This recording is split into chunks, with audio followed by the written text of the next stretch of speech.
to sum up, concludes, the stories and narratives have slowly started to aggregate.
That horrible kind of polarity between him being part of a kind of damaging of the land, but also having this great love and fascination in it as well. So yeah, I didn't quite know how to sort of work with that, or it was always a kind of tension, but just something that just came to the surface. I think thinking about it recently. Around the idea of geology, which has those kind of two priorities, the love of the substance, but the kind of destructive nature. Absolutely. The kind of going in there with the hammer and the chipping away and destroying and removing, damaging extraction. Okay, any other? I was fascinated by the project that you undertook where you spent 3 days, I've got a microphone now, we spent 3 days underground with Sir Mark. I'm just wondering if you could elaborate any more on kind of, I suppose, how the experience changed over the time, and whether the way you experienced time or the space actually evolved over those 3 days. Yeah, great question, and there's a lot to say there. I've written a chapter in a book about it, which I can kind of pass on. But it was, and it happened quite quickly. There was 4 of us, and quite quickly, lots of things on so many levels kind of changed for us. I think experiencing kind of auditory hallucinations and visual hallucinations, losing track of time, obviously not having any kind of marker of what was day and night. Dreams became very vivid. Sensitivity to smell, sounds, just very quickly becoming quite porous to the environment that we're in, and I was really interested how quickly that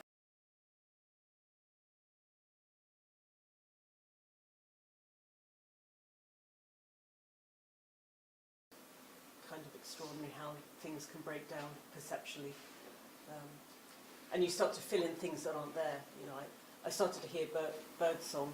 I can't even remember who remembers what now, but I think Alan could hear bird song. I could see fish in the sort of shoals of water, and I could see the night sky and the stars of the roof of a park. I think I was just wanting that because I was scared that we were sort of trapped in a bit where we couldn't really escape, or kind of find another way out if it was, you know, blocked in. So it's it's fascinating just how quickly that can. It is quite fascinating because when you look at sort of cave art and stuff, often they are images of the natural world outside. So whether there's some kind of manifesting that by being in that experience, I absolutely, yeah. I think there is. It's fascinating how you either you import it in or you kind of you start to see it. I mean, one evening in 3 years, but Alan showed us a picture he'd taken of looked like a skull on the wall of the cave, and we all got really quite freaked out. But then when I look at the picture again, I can't see it. Right. But we could convince ourselves that. And of course, there's so many myths and stories about the kind of evil little creatures, you know, that have been documented through the mining history that kind of taunt and attack miners. So, and I can see that could be true. Thanks.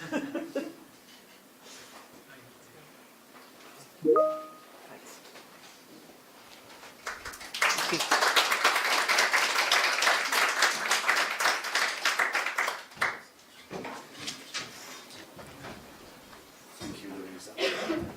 Thanks, sorry, I don't know how to exit. It's okay, I'll do all that. Yeah.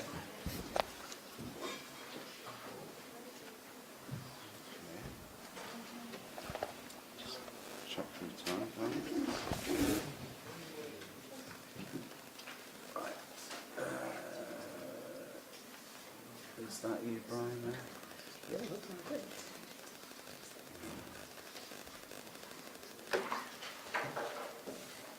Okay, you ready? Okay, let's have a nice welcome for Brian Wally.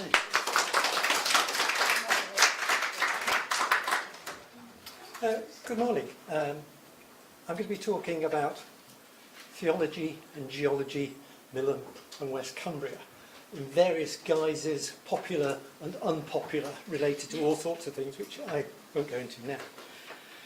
But what I do want to explore a little bit is the poetry of Norman Nicholson in portraying things about deep time.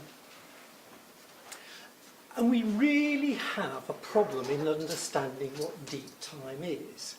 From our, 4.53 billion years ago, you know, who's arguing at that, right up to the present day where we appear right here. And the dinosaurs, and it's a considerable period of dinosaur activity, kind of Permian, Triassic, Jurassic, within the Cretaceous, all the way back.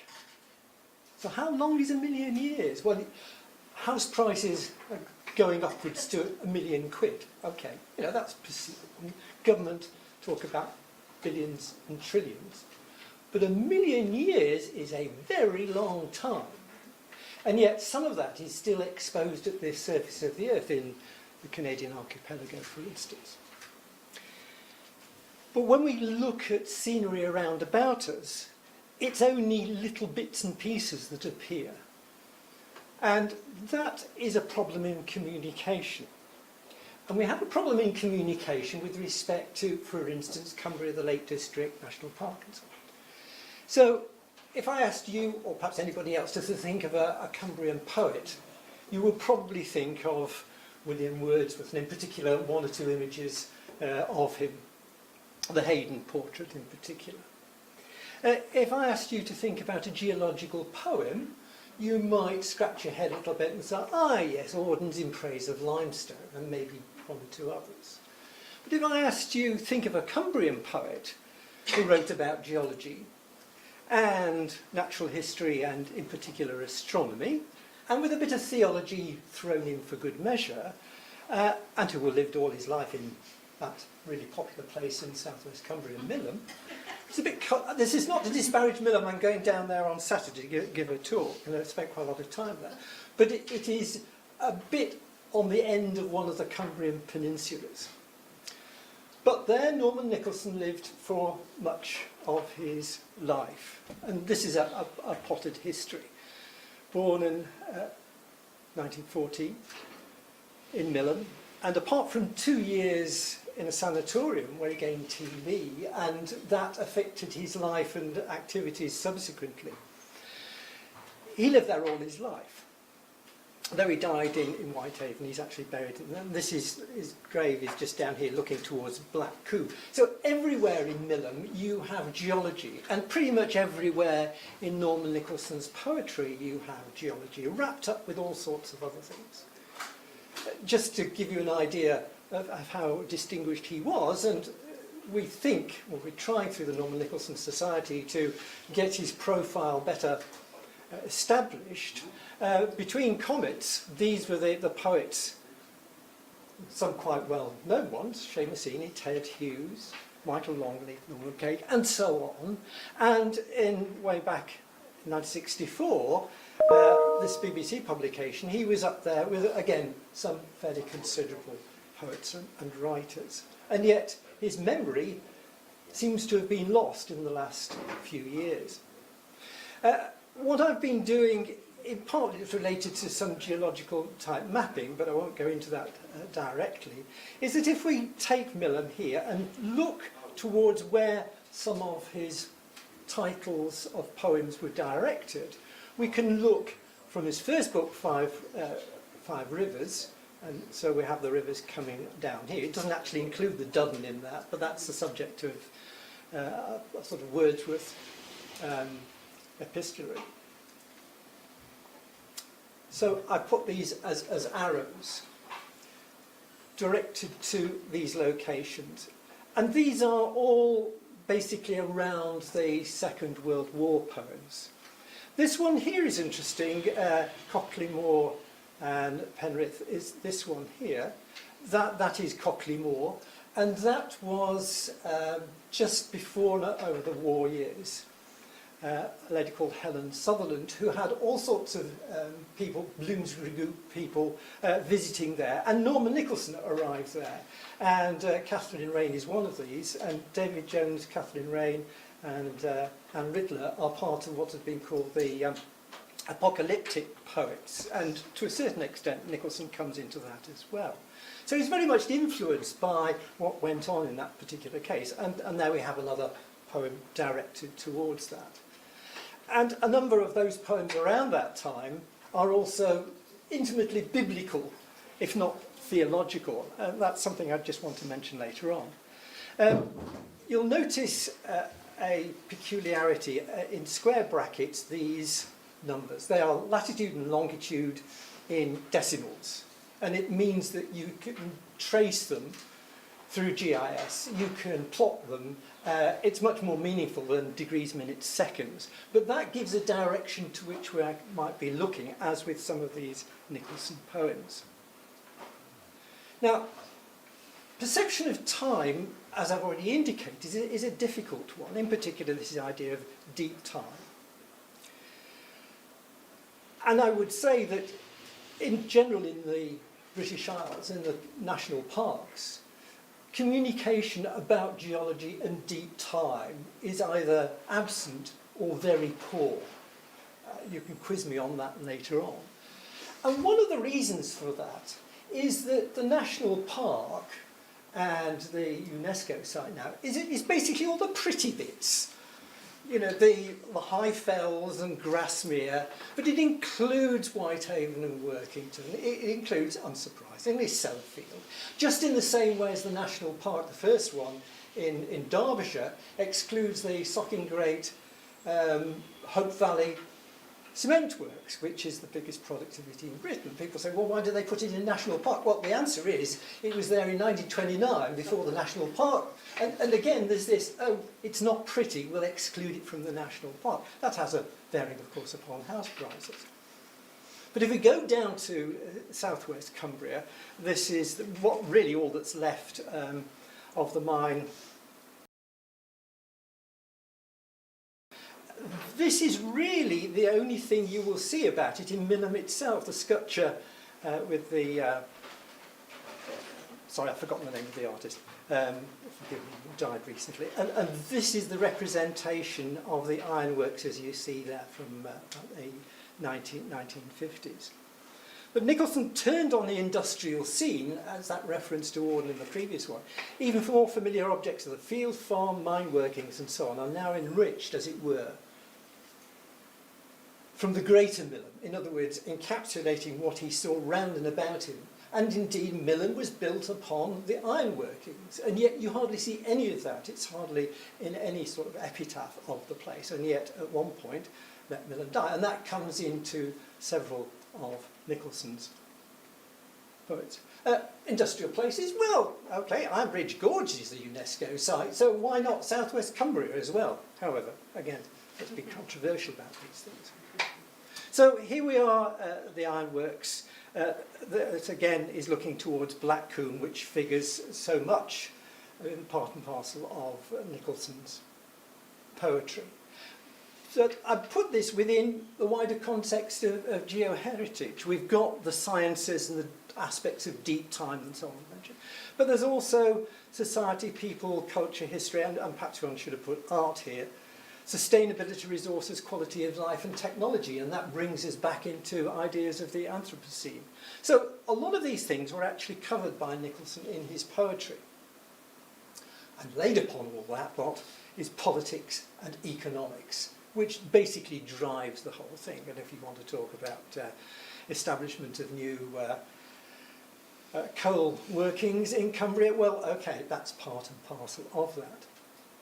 And geology does quite literally underlie everything, from the scenery we see and tourism and the pretty bits of the central fells to the livelihoods and industry of the coastal belt primarily. But there again, we tend to forget that mining occupied some aspects of first Elizabethan era in the central fells, bringing in importers from Harz Mountains in Germany to mine. Similarly, when the iron was discovered in hematite down in southern Cumbria in particular, miners came in from Cornwall. We had the expertise. But I'm not going into the geology in any great detail, but you can see what's actually happening down here with respect to the iron emplacement, which doesn't occur to the north in Cumbria. You get coal up here and iron down here. Rarely will you get both, but there is some places which Nicholson related to in his poetry. For instance, at Cleator Moor. Okay, that's the decimal reference, so you can actually look at that on the map. And Five Rivers and the CP's collected poems of Norman Nicholson. From one shaft at Cleator Moor, they mined for coal and iron ore. This harvest below ground could show black and red currants on one tree. Okay, the black for the coal, the red currants related to the hematite. But then we go to some of the other early poems. Again, one of the apocalyptic poems. Frost is tight upon the land, constricts it with a bony hand, yet with blades as sharp as a nail, the imminent crocus drills the soil, with possible relations to Ted Hughes. I won't go into that linking between the two. But here we've got theological aspects coming into it as well, mixed up. And of course the red currents, the heme, related to the hematite and the blood red and so on. And there are implications about that all the way through. Again, Cleator Moor ends up, every waggoner's cold steel is fire to drive a turbine wheel, every knuckle of soft ore, a bullet in a soldier's ear. Okay, again that interposing between geology and its consequences and war. And Winter by the Ironworks is one associated with that. So linking local place geology and religion came up in the 7 rocks. And here's a simplified geological map with arrows pointing to them. Oh, sorry, well, it hasn't come on. So we did a transfer earlier this morning, and the titles of the 7 rocks, for some reason, haven't appeared in that transition. All right, never mind. I can read them out to you later on if you wish. Essentially, the local regional becomes his worldview. And how did he get that if he was living all his life at Mill? Well, some of that was correspondence. Some of that was actually listening to the radio, an unpopular medium at the moment, but he gained a lot from radio talks. And a lot of his early geology came from reading when he was in the sanatorium, but then amplified by radio talks. And I'm developing this idea, which I was originally calling Heimat, but I'm now preferring to call his patch. In other words, by knowing his local patch, Millom, but the extended west coast of Cumbria, he brings in the geology, archaeology, meteorology, and so on. I'm sorry, this is getting chopped off a little bit there.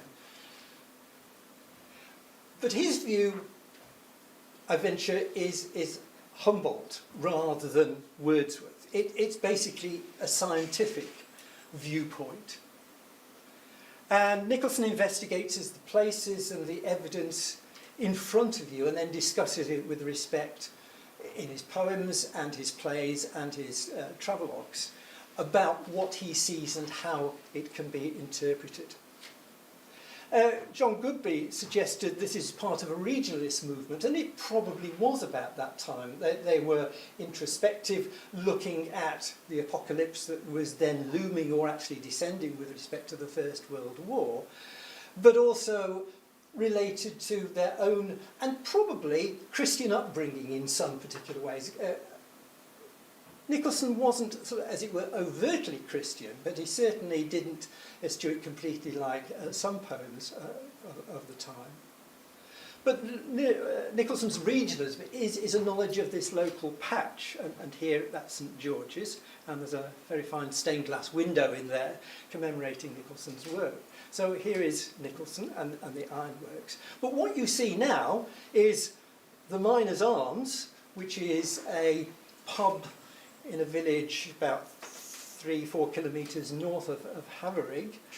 But the emblems around and about are related to the RSPB, where once the shaft struck down through yielding limestone, blackcoat and moorhen lay snail wakes on the water. This is basically the natural history, the pretty bits, the people that can link into from documentaries, from looking at the scenery as it is now. You don't see the industrial site as you once did, because that's all gone. And the mine shafts, the Florence mine that we saw earlier on, is really the only one that actually exists outside County Durham. The industry that depended on the geology has now gone. But it's a lack of that geological information in the countryside with respect to, if you like, Greater Cumbria and what goes on with respect to Deeptime, the Silurian and the Skiddaw slates, both Borrowdale volcanics and so on, but you certainly don't see it with respect to what actually brought the wealth originally into West Cumbria, the coal and the hematite in particular in Millom.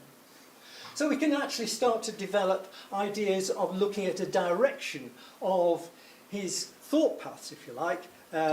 This is a sort of theological one. Here is a more geological one, but you can also follow this in a number of other poets. And I've traced here very briefly Louis MacNeice and people like Jack Clement, Charles Causley and so on, with a similar sort of way of viewing the landscape, but also what their patch, their bit of landscape and their interpretation on it meant to them. And there are a number of other geologically related poets, Jack Clymer, R.S. Thomas, none as overtly as Norman Nicholson, but nevertheless there, and followed through in particular in Ted Hughes' Remains of Elmet and so on, as well as Simon Armitage, and in particular Helen Mort, and locally Richard Skelton.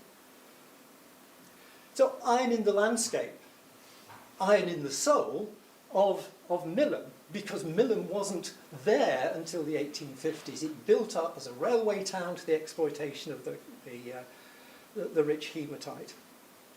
But you can still see it in some of the stone walls. These bits and pieces are smoothed off clinker associated with the slag. I won't go into the deep bits about that.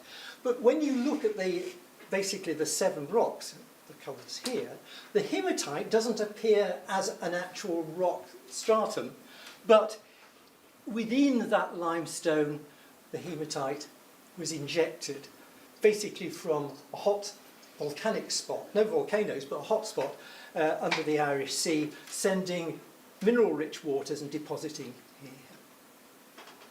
We can bring these things up through the Anthropocene, and Laura's going to be talking more about that tomorrow, in the titles and the compositions of a number of poets.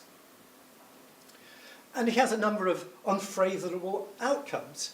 Ironworking minerals, so Cleaton-Moore we've already looked at, to the dismantling of ironworks, and in the Bloody Crane Spill, which appears to be about pretty flowers, but it's more than that. It's actually related to the despoilation of the area and the industry around and about Millom. And you can follow that with respect to environmental pressures as well. So Nicholson is linking within landscape in his local patch ideas of geology, the environment and social issues. Look, Scafell, tallest hill in England. Okay, that's the pretty bit, but we come back down to the sort of things Nicholson was saying with respect to deep time and projected into the future. We not be here, maybe no men, but Scafell Pike, in some form or another, will be. Okay, thank you very much.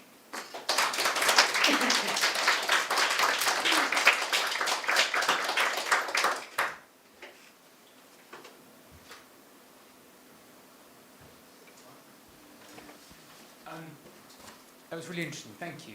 I was just interested about sort of several of the points you picked up, and the fact, do you think the fact that Nicholson is not so well known, a factor is that, the fact that almost he's celebrating working people in an environment that actually now we just see as a leisured one, and that his face doesn't necessarily fit within the kind of narrative? I think so. That's undoubtedly the case, but I think he became less popular because other poets became more popular. And there's a whole load of sort of personal legacy. Why wasn't he included in this series of collected poems from other things? I think it's modern British poets, who I like to refer to as the poet of the East Coast. You know, the Whitsun Weddings guy was very antipathetic, and Norman Nicholson took that hard. But he wasn't part of the London clique. He didn't go there. But there were all sorts of other provincial poets who didn't. So, I know it's just one of those things, but I think his time will come in a whole variety. And I think he's coming back. Thank you. Yes, that was absolutely fascinating. Thanks, Bryan. I've got a query really, and it's to do with the epoch in which Nicholson is writing and the company that he's keeping. I was fascinated to see that Herbert Reed, the modernist critic, was the editor of the book of poetry from 1964, I think it was, yeah. Okay.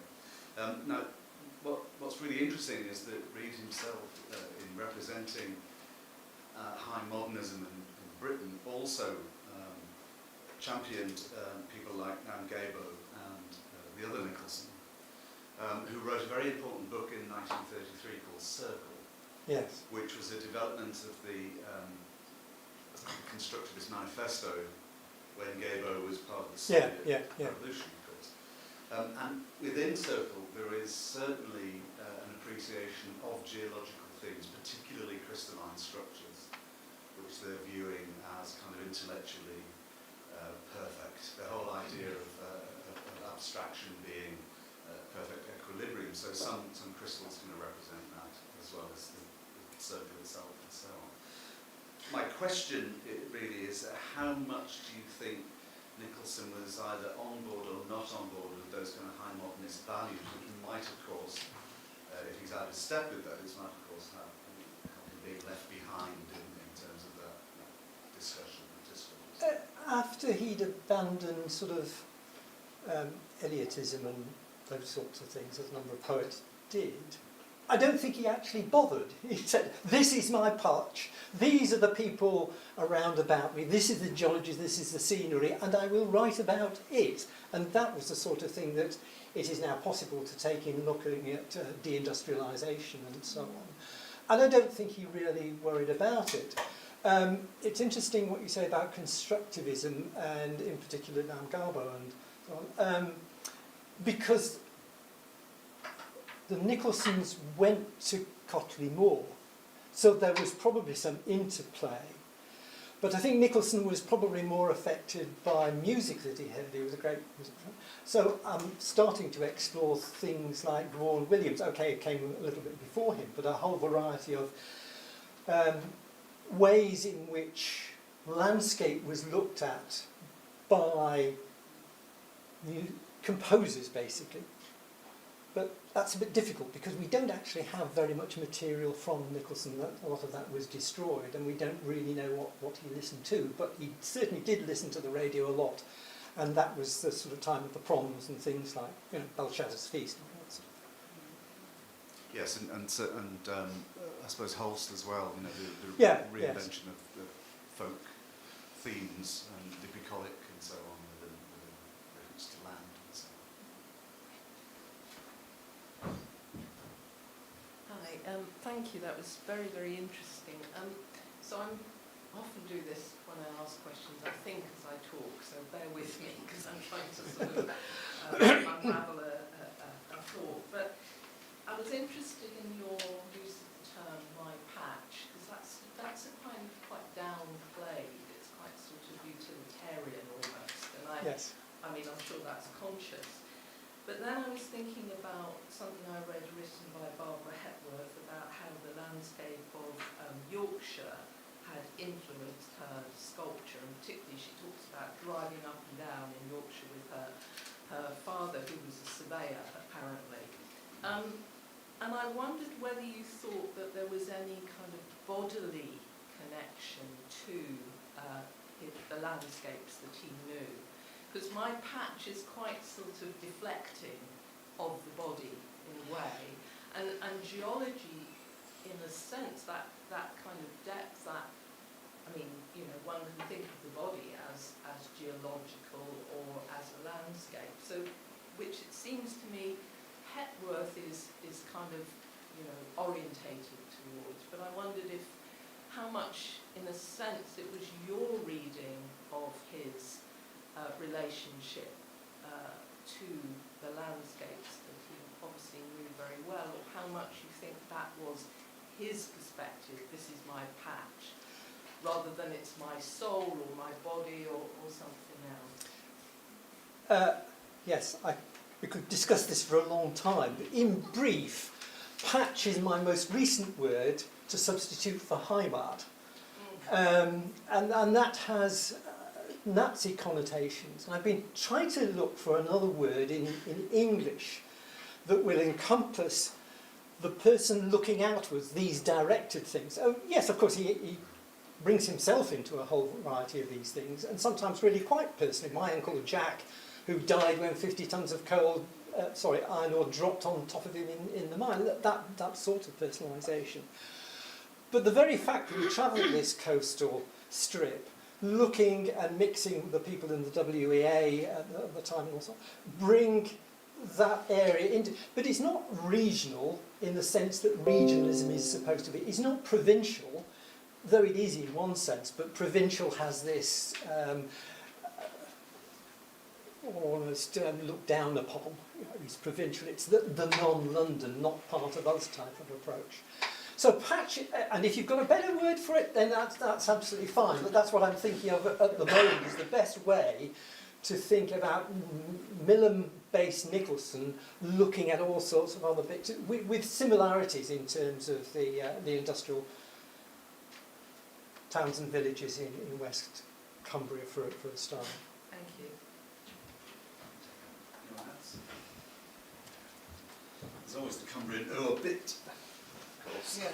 Well, I wanted to make it more general than that, but anyway, yeah. Yeah, thanks. It was fascinating. I was just reading there. Norman Nicholson was a friend of the artist Percy Kelly Yes, he was. from Yeah. Workington, wasn't he? Yeah. I just see the parallels here because Percy Kelly is somebody who's been celebrated nationally and locally here at Tullie Yeah, House. yeah. But I just don't know what recognition there is in his hometown of Workington, for example, of Percy Kelly and his paintings of the industrial landscape, not the romanticised look, but the industrial heritage. So is similarly forgotten now, do you think? Yes, possibly. I mean, if you said Atkinson, again, that would, really not relate to people. I think that there is a general thing. It's Cumbria. Cumbria means the Lake District. It means Wordsworth, the pretty bits. And yet most of the people, because Wordsworth and the late poets, okay, they lived, but they weren't really Cumbrian poets. They just happened to live there. And you could argue the thing about the leech gatherer and all the rest of it.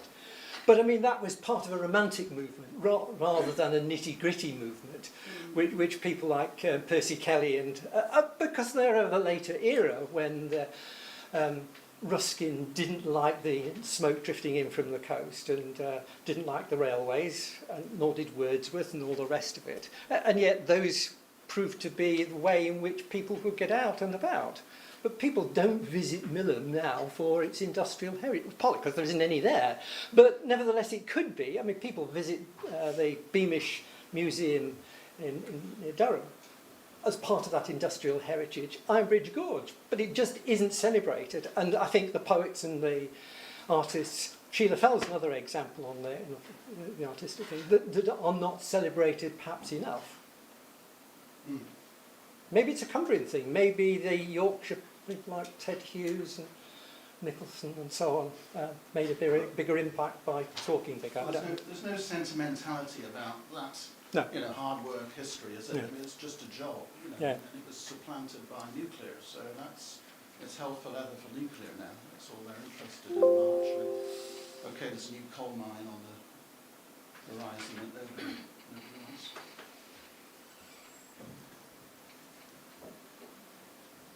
Can I just say, you use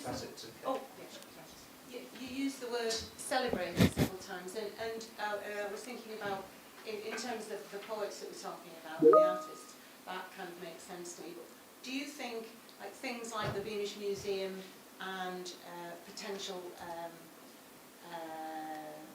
promotion of Millam's industrial past, is it celebrating it? I don't know whether that's a question. Is celebrating the right word for doing those things to a town like Millam? That's what I think.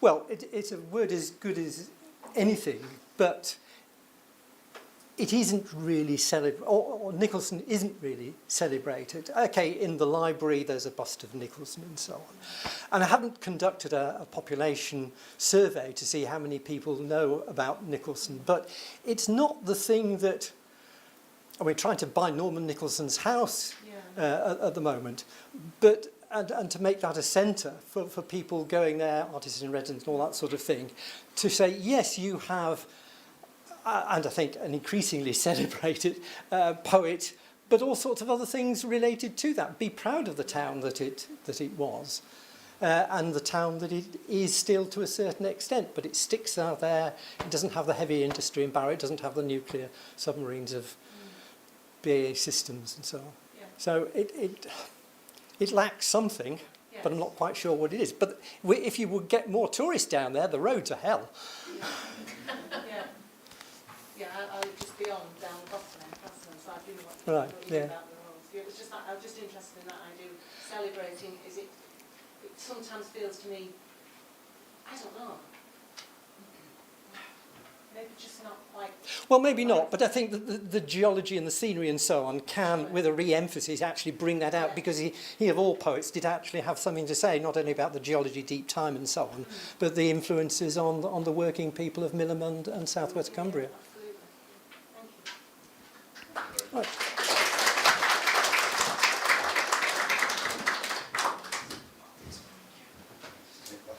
Yeah, thank you.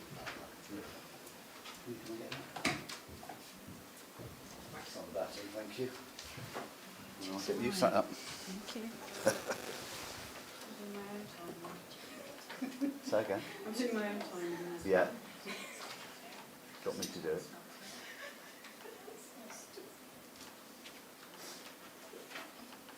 Right, you're already here somewhere. While we're ready, can I just say that there are some application forms for the Northern Nicholson Society down at the front. I get trying to plug in. Do you want to see a presenter view? What's that mean? Well, you could have put all that Yeah. in there. Okay, thanks. Thanks for telling that line. All right. There you go. Clicker. What's the clicker do? That forwards the slides. Okay, Got that? that. Yeah. Happy? Happy. Ladies and gentlemen, Bridget Kennedy, who's happy. Hi everyone.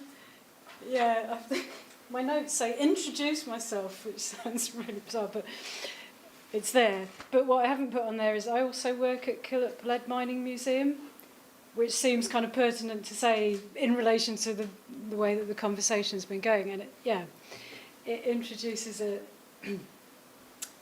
slight sort of weird conflict of interest when I'm working in that place, particularly in relation to your question, Kate, in terms of celebration of. Yeah, but it's a pretense. Huh? It's a pretense. And it's, yes, and it has a fiberglass mine that I take people into, which is, that presents a whole other load of strange things of interpreting the geology or interacting with geology. Anyway, but also I've kind of slightly changed the title because I think really what I'm talking about is geologic, or rather than geology, but that will come out in the talk. So I'll just get on with the talk. So interesting that Bryan had this image as well. So I would think that this is a sort of image that you'd expect to see when someone was talking about the geology of West Cumbria. It's a seemingly neutral image, simply showing the location of minerals in a specific area. But if you read it in conjunction with Catherine Yusuf's thoughts on the semiotics of white geology, from her book A Billion Black Anthropocenes or None, it maybe becomes an image that exemplifies a particular socio-political position, a privileged attitude towards more than just the composition of the Earth's crust. Yeah. So it's not just that geology is a signifier for extraction, but that transmutation of matter occurs within that signification that renders matter as property, that makes a delineation between agency and inertness, which stabilises the cut of property and enacts the removal of matter from its constitutive relations as both subject and mineral, embedded in sociological and ecological fields. So this talk's more of a kind of provocation, really, I think. So is this image a signifier of a philosophy or a way of life that's based upon extraction and potentially exploitation?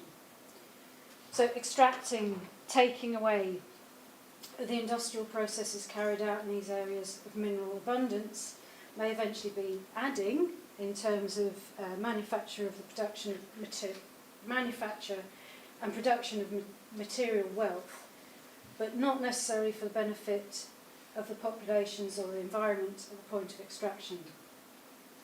So on top of this, in place of materials extracted, these populations are often left with the byproducts of industrial processes to deal with.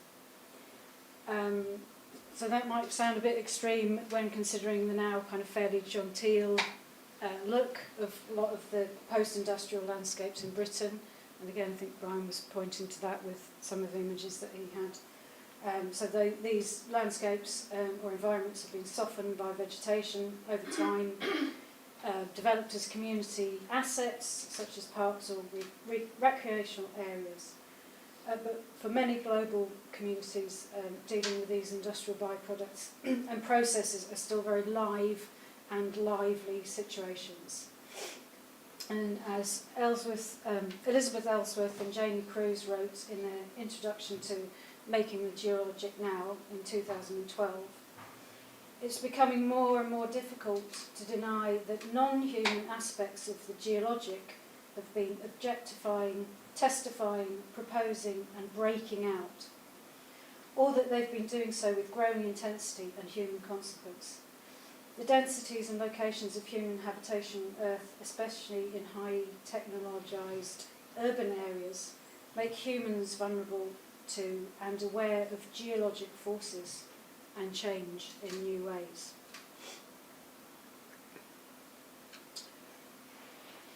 Guess everyone knows what that is, that's Sellafield. So in this sense, although geology remains a field of specialism undertaken by geologists, the geologic is something that everyone engages with in their day-to-day lives, not just by walking on and looking at the Earth's surface, but by using various forms of technology, constructing and living in buildings, growing and eating food, etc., etc. Some of these encounters with the geologic are with materials local to the area that one lives in, but many are with materials from far, far away, with complex histories attached to them.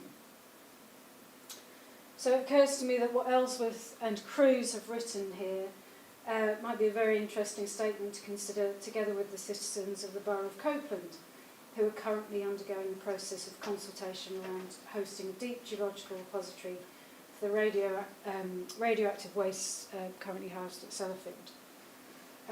As Douglas Kahn writes in his essay, Geology Without Geologists, the geologic is a discursive site. So when we put Sellafield into the mix, the discussion gets ever more complex. At present, the nuclear industrial installation at Sellafield is part of the geography of West Cumbria. But if the plan to construct a deep geological repository in Copeland or around that area goes ahead, the radioactive materials will be carefully packaged and remined into the geological infrastructure of West Cumbria and effectively become part of the geology of the area. So as opposed to the geologic associated with the mining heritage that emerged out of the Deeptime past of mineral formation, this is the geologic of the Deeptime future, due to the enormous amounts of time that it takes for particular radioactive substances to reach a stable state. So the planned geological repositories will need to withstand beyond human timescales, which brings with them a particular debt or responsibility towards the generations of the future. And this kind of relates to the title of the symposium, which I believe is a nod to Thomas Sibiok. Yeah. So Thomas Sibiok's, it's called he calls it a technical report for the US Department of Energy Office of Waste Isolation in 1984, was entitled Communication Measures to Bridge 10 Millennia. And that was his take on, or he was making suggestions about how to communicate the dangers of the waste that would be sitting in these repositories for long periods of time. Okay, having said all of that, rather than expanding on the idea of the geologic of West Cumbria in terms of temporality, today I want to focus on a sort of spatial expansion. And that takes us to here. So this is Shinkolobi, which is located in what's now the Democratic Republic of Congo. But at the time that this place became sort of geologically entangled with West Cumbria, this place was being referred to as the Belgian Congo. And if you want to drive between the two places, it's going to take a long time. Yeah, good old Google Maps. Over 7,000 miles. So there's a big distance between the two. So the British Isles has no known viable deposits of uranium or uranium ore. Therefore, the nuclear industry, both civil and military, has been reliant since day one upon supplies of uranium ore from elsewhere. So this high-tech, future-oriented industry has always been deeply entrenched in colonial pasts drawing on and exploiting indigenous bodies, lands and knowledges. As Catherine Yusoff, again from Building Bracket Anthropocene online, says, white geology makes legible subject positions from black and brown bodies and from the ecologies of place. And later on she says, literally stretching black and brown bodies across the seismic fault lines of the earth.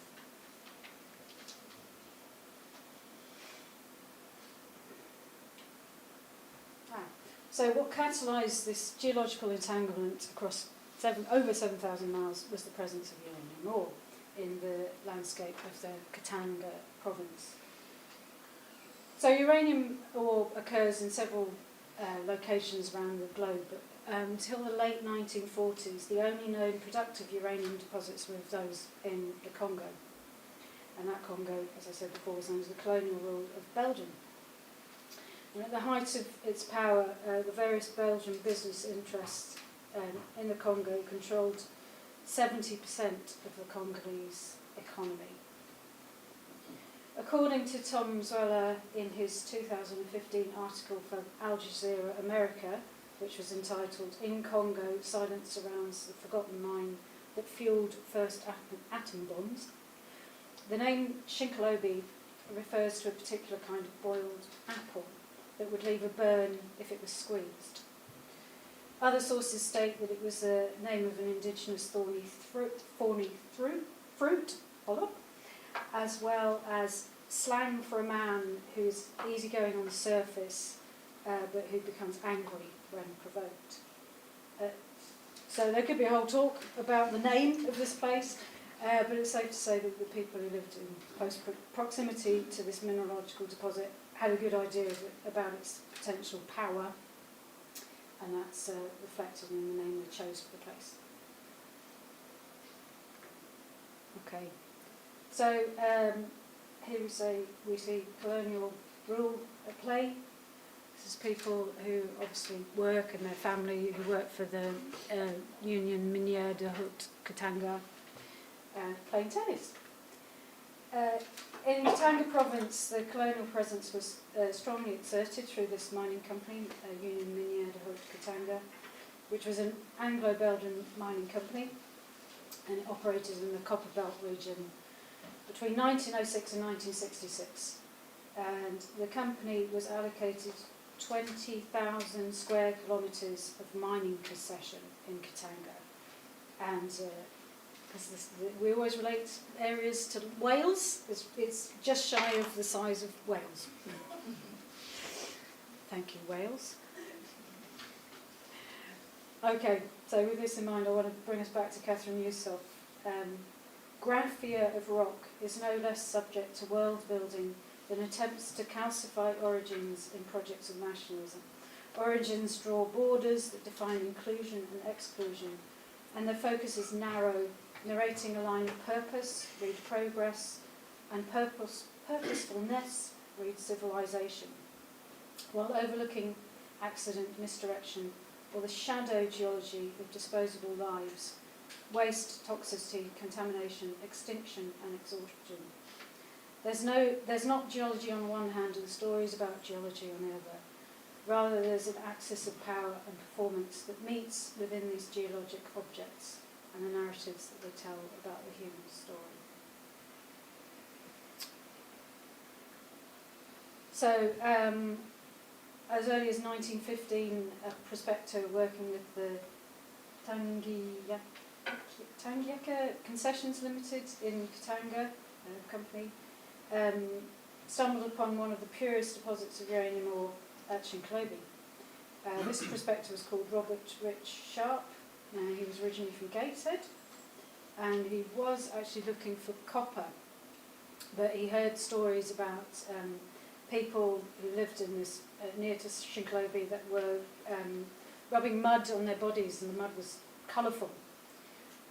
So he thought that might be copper in the mud. So he kind of followed up on those stories, and on closer inspection he found that it was the uranium in the earth that was causing other minerals to oxidise and create these bright colours. So it's presumably the colours that was attracting the people who were using this mineral, which mud as body paint. There's no information that I can find that elaborates on why they were doing this.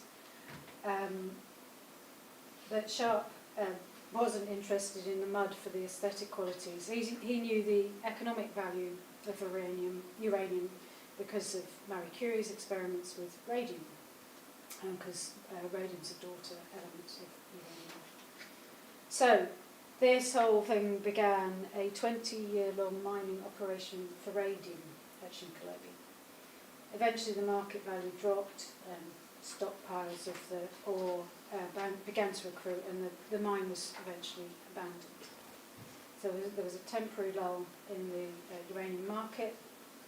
But by the early 1940s, over in America, the Manhattan Project was... that's my timer. Stop. Please don't do it again. So over in America, the Manhattan Project was taking place. So there was a new demand for uranium ore that could be enriched for the use in atomic bombs. So most of the uranium used during World War II was from these Congolese mines, and Little Boy that was dropped on Hiroshima in August 6, 1945, used Congolese uranium. And in 1944, a tripart agreement was reached between the Belgian government, that of the US, and the UK. And through an organisation called the Combined Development Trust, the UK was allocated 1,350 tonnes of Congolese uranium ore, which was sent to Springfields for enrichment. And in 1946, sent to Springfields for enrichment in 1946. And so that would have been used in the Wing Scale reactor at Sellafield in the early 1950s. According to a report by the Danish Institute for International Studies, this Congolese ore was used in the British atomic programme until 1953. So, the geological entanglement of Shinkolobin mine and the nuclear industrial complex at Sellafield has come about through this process of colonial rule, scientific and technological developments, and military tactics. So I just wanted to end with this image of golfing at Lumbashi, which was a place that was referred to under colonial rule as Elizabethville. And those of you who know the landscape around Sellafield will be aware of the sea-scale golfing links right next to it. So there's a golfing thing going on. Although this image would seem to have more to do with history than geology, these caddies would not have found themselves in this position if it wasn't for the exploitation of the mineral wealth in their land that their land happened to contain. So one might say that this is an image that's arising from the geologic. And that's me.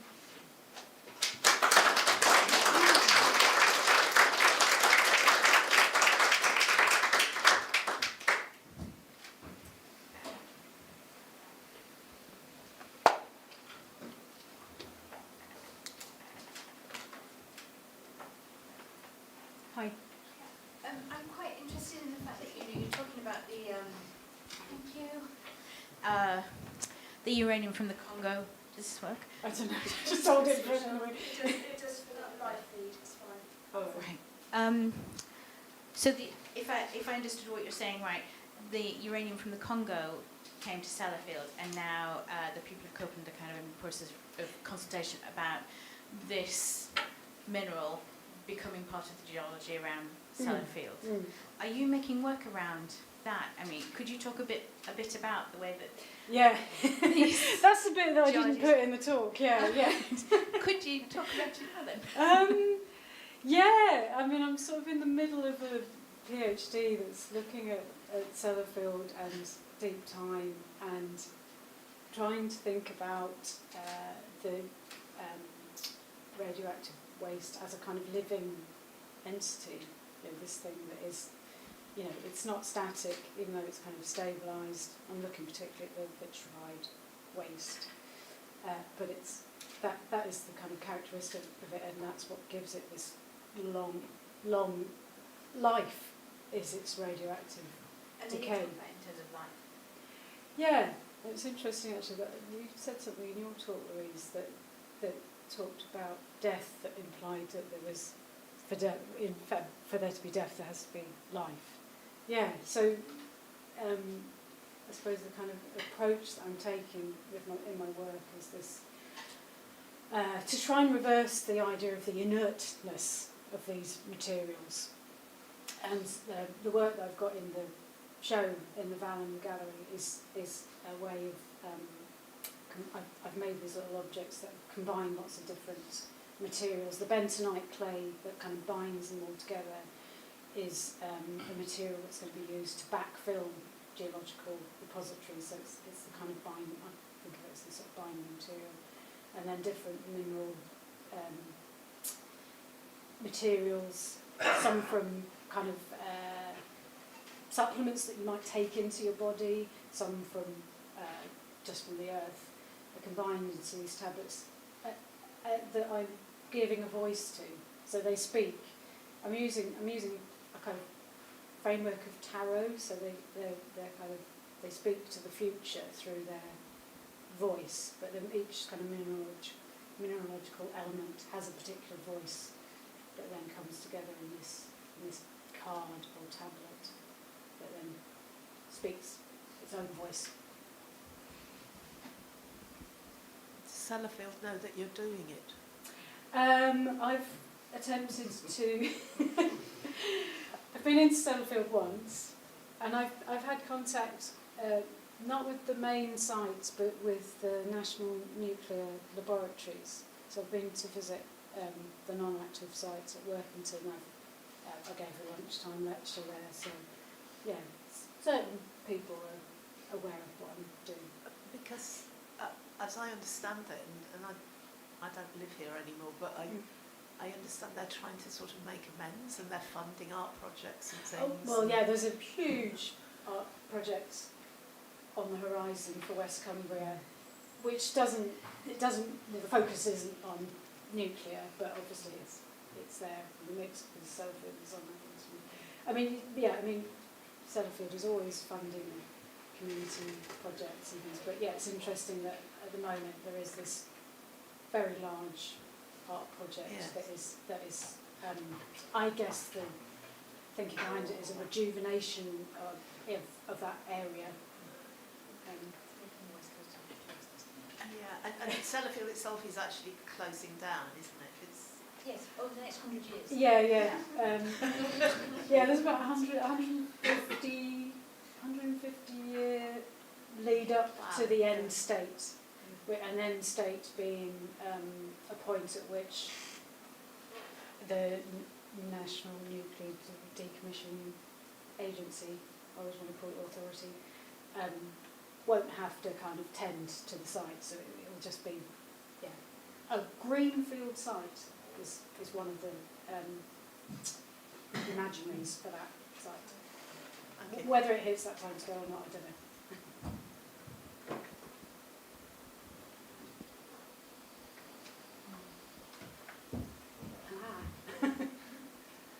Hi Bridget. Hiya. I find the connection between sport and social and your talk really, really interesting, and I used to play hockey and I used to play against Springfield's team, which were called the Fast Breeders. Yeah. I just had a sneaky look at Google to see if they're still going, and they kind of are, but they've changed now to I think Fylde Hockey Club.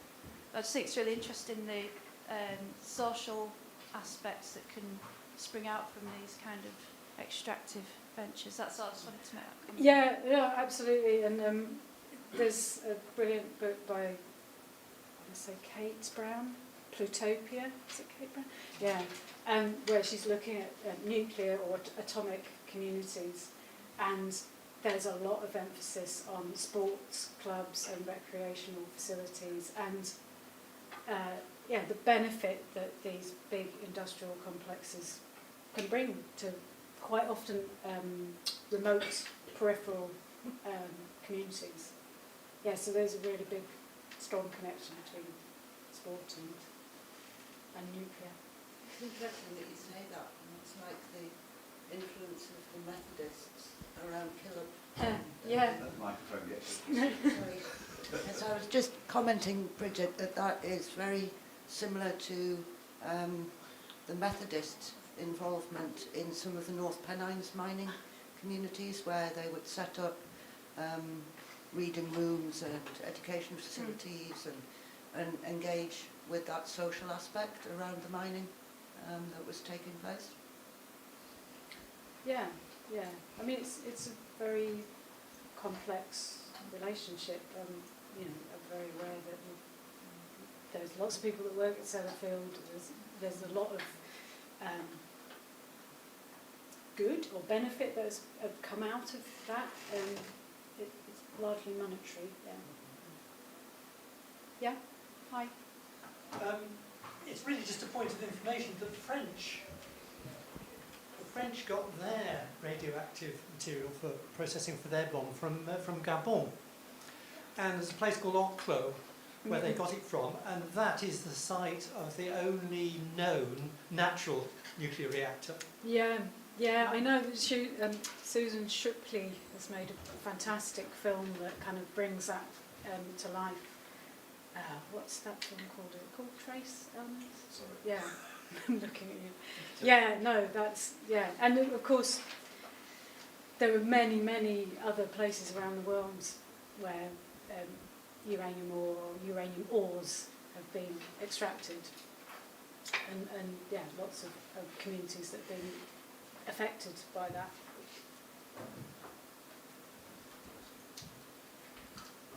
Yeah, thanks, Bridget. Great talk.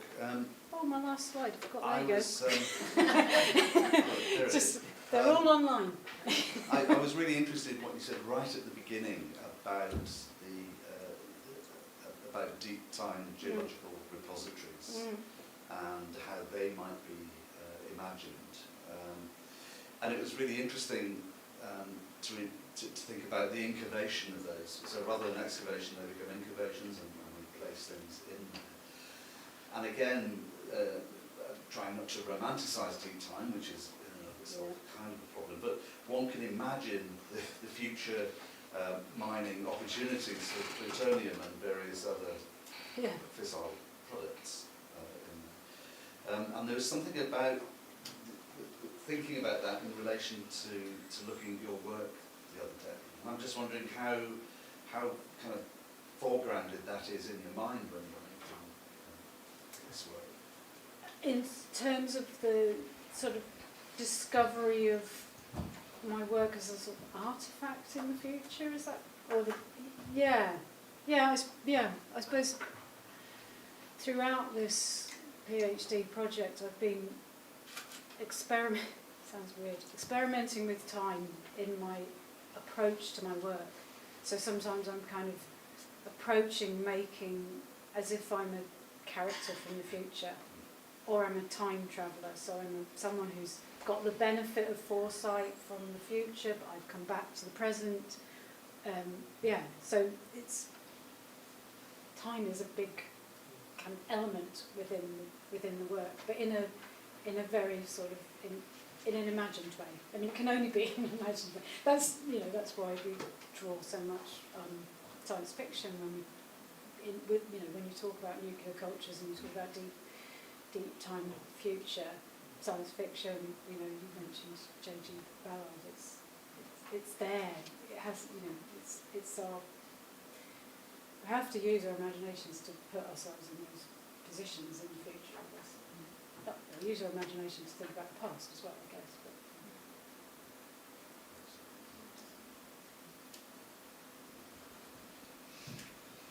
Last question, sorry. I was really struck in the aerial photograph of Sellafield, certain sort of landmark places, Stone Circle, Herdwick, Sheep Station, and things like that. And I wondered if you deliberately picked those out, because I know that you are interested in those. Oh no, that's just total. That's just Google Maps doing that. Yeah. I mean, I'm very interested in the relationship of Greycroft Stone Circle with Sellafield in terms of and not just because of the positioning of it in the landscape, but because Greycroft was deconstructed, buried, and then reconstructed. So I'm very interested in this kind of disappearing into the earth, then re-emerging, especially thinking about geological repositories. You know, that things that get buried don't always stay buried. You know, they might be re-erected at some point and used in a different way. Yeah. Bridget, thank you. Okay, thanks.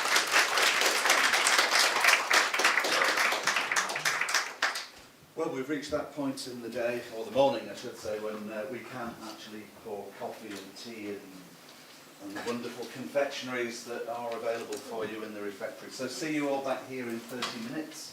Robert, those of us who haven't seen the exhibition or the film Feel free. how do we see it?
gentlemen, thank you very much. If we can settle down, please.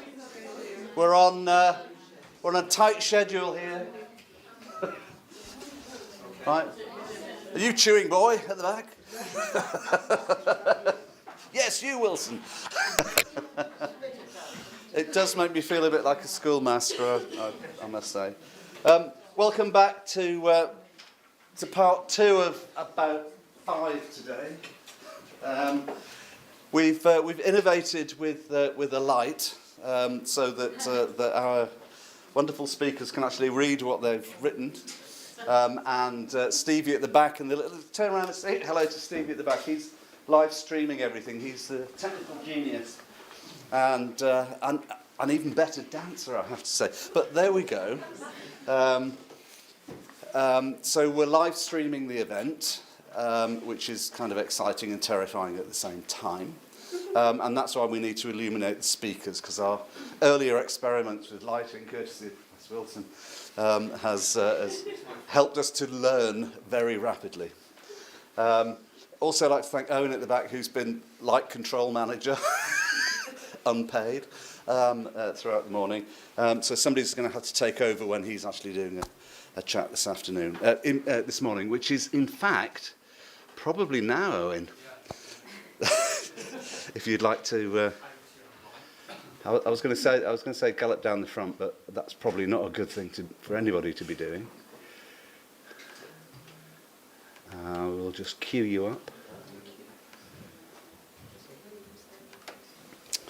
Clicker. Okay, thank you. That's not describing something. It wasn't rude, honestly. Microphone. Don't go beyond the black line. You fall off the cliff. Okay, I'll stick in. I'll try and stay there. Is everything okay? Perfect. Yeah, Marvellous. looks fine. Thank you Ladies very and much. gentlemen, go morning. Thank you.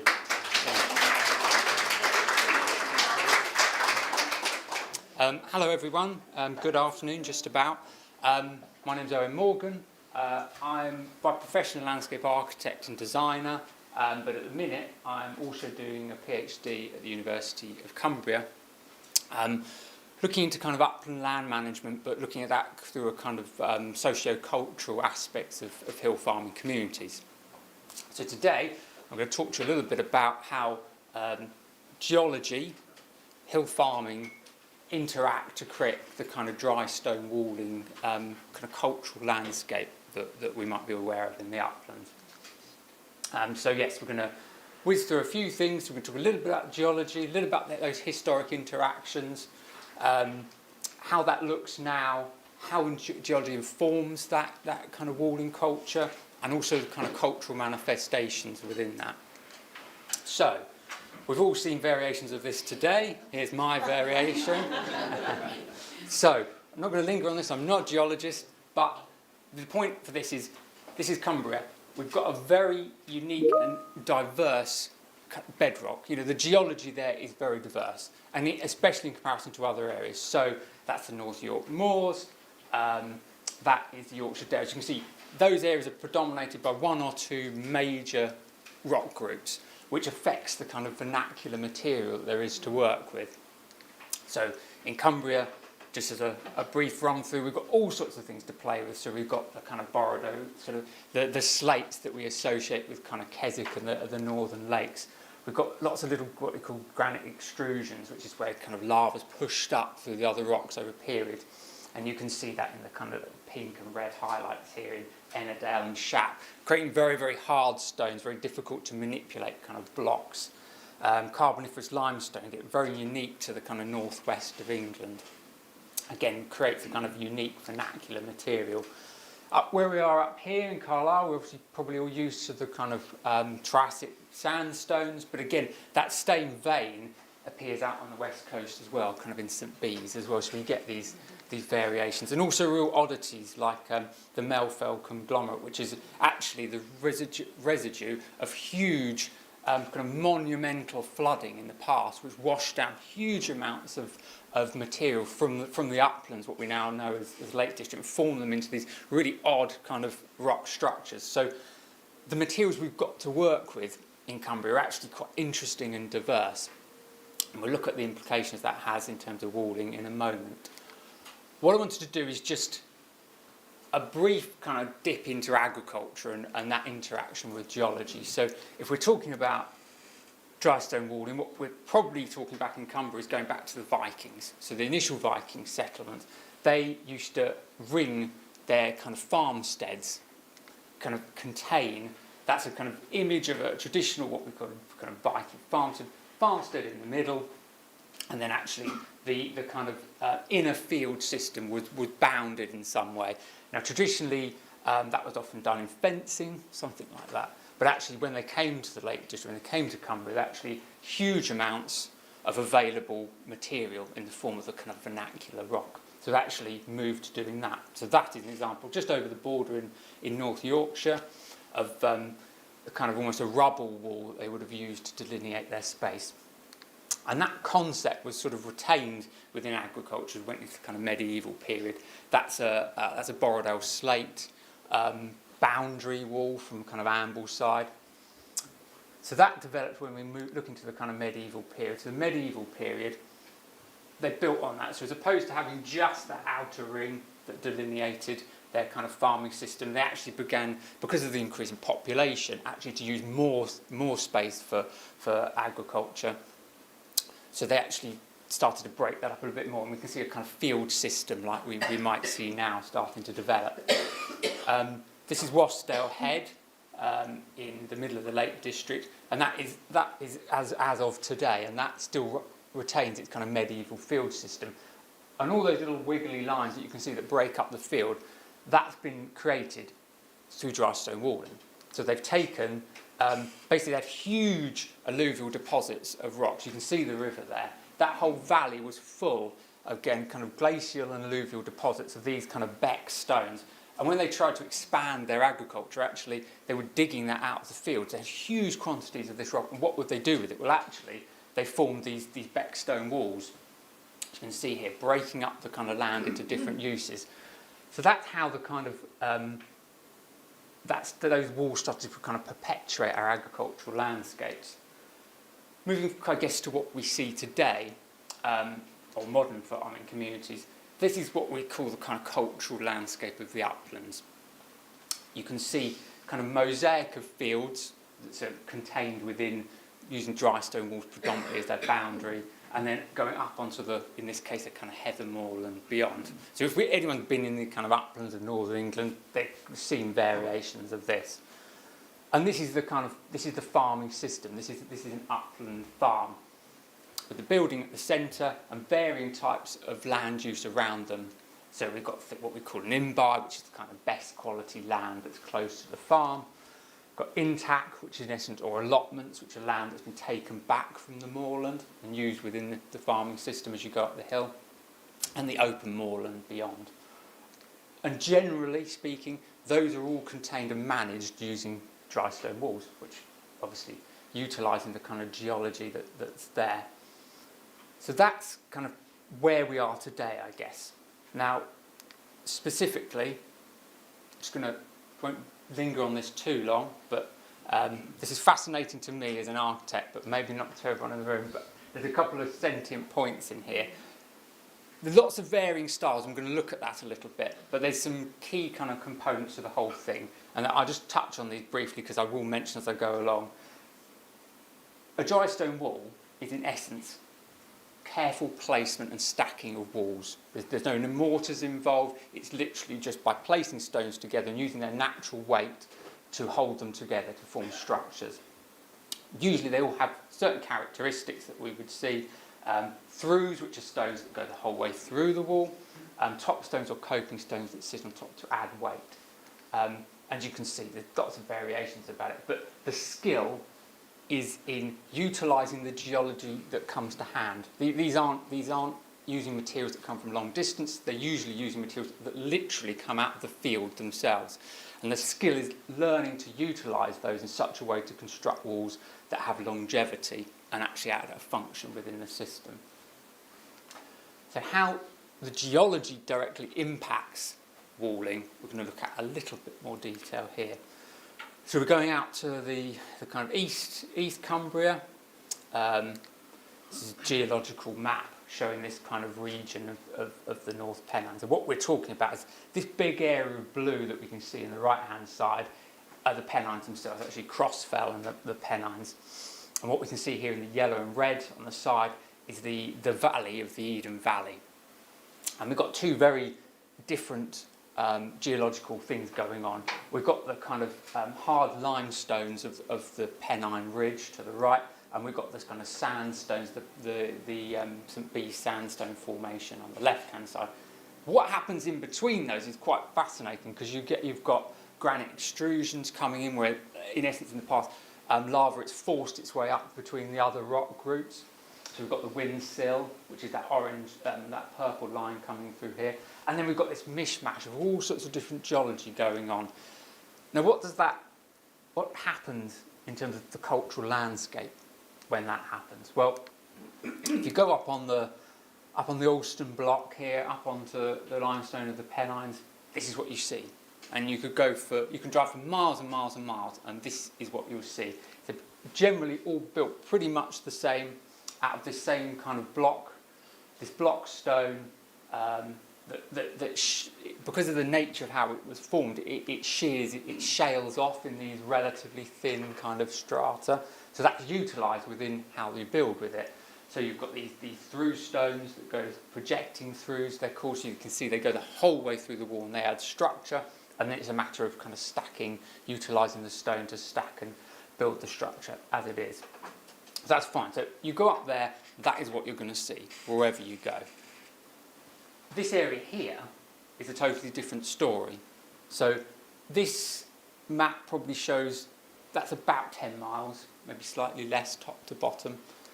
And what you'll see within that is huge variation in the walling styles and the construction, completely based on the geology that appears there. So you can see this is actually a mixed sandstone wall that appears in this kind of northern section. Then you've got purely 100%, this is the red sand, so this is St Bees sandstone walling. Again, you can see totally different capping stones. The treatment is totally different. This has what we would call a running through that goes the whole way through it. These have intermittent throughs. Again, totally, that's totally driven by the fact of what geology is sitting literally under the feet of the field. This is a mixed stone, so this is literally a conglomeration of all of the kind of little different pieces of geology that appear in that area, collected together to create a wall and create a style that is very specific. You can see another mixed stone one. The point being that what has traditionally happened is people utilise what comes to hand, and that then, in essence, creates almost micro aesthetics. You know, even from one field to another, one village to another, the cultural landscape in terms of walling changes. And this is just a specific example. This is a wall from near where I live. I've never seen another wall anything like this before.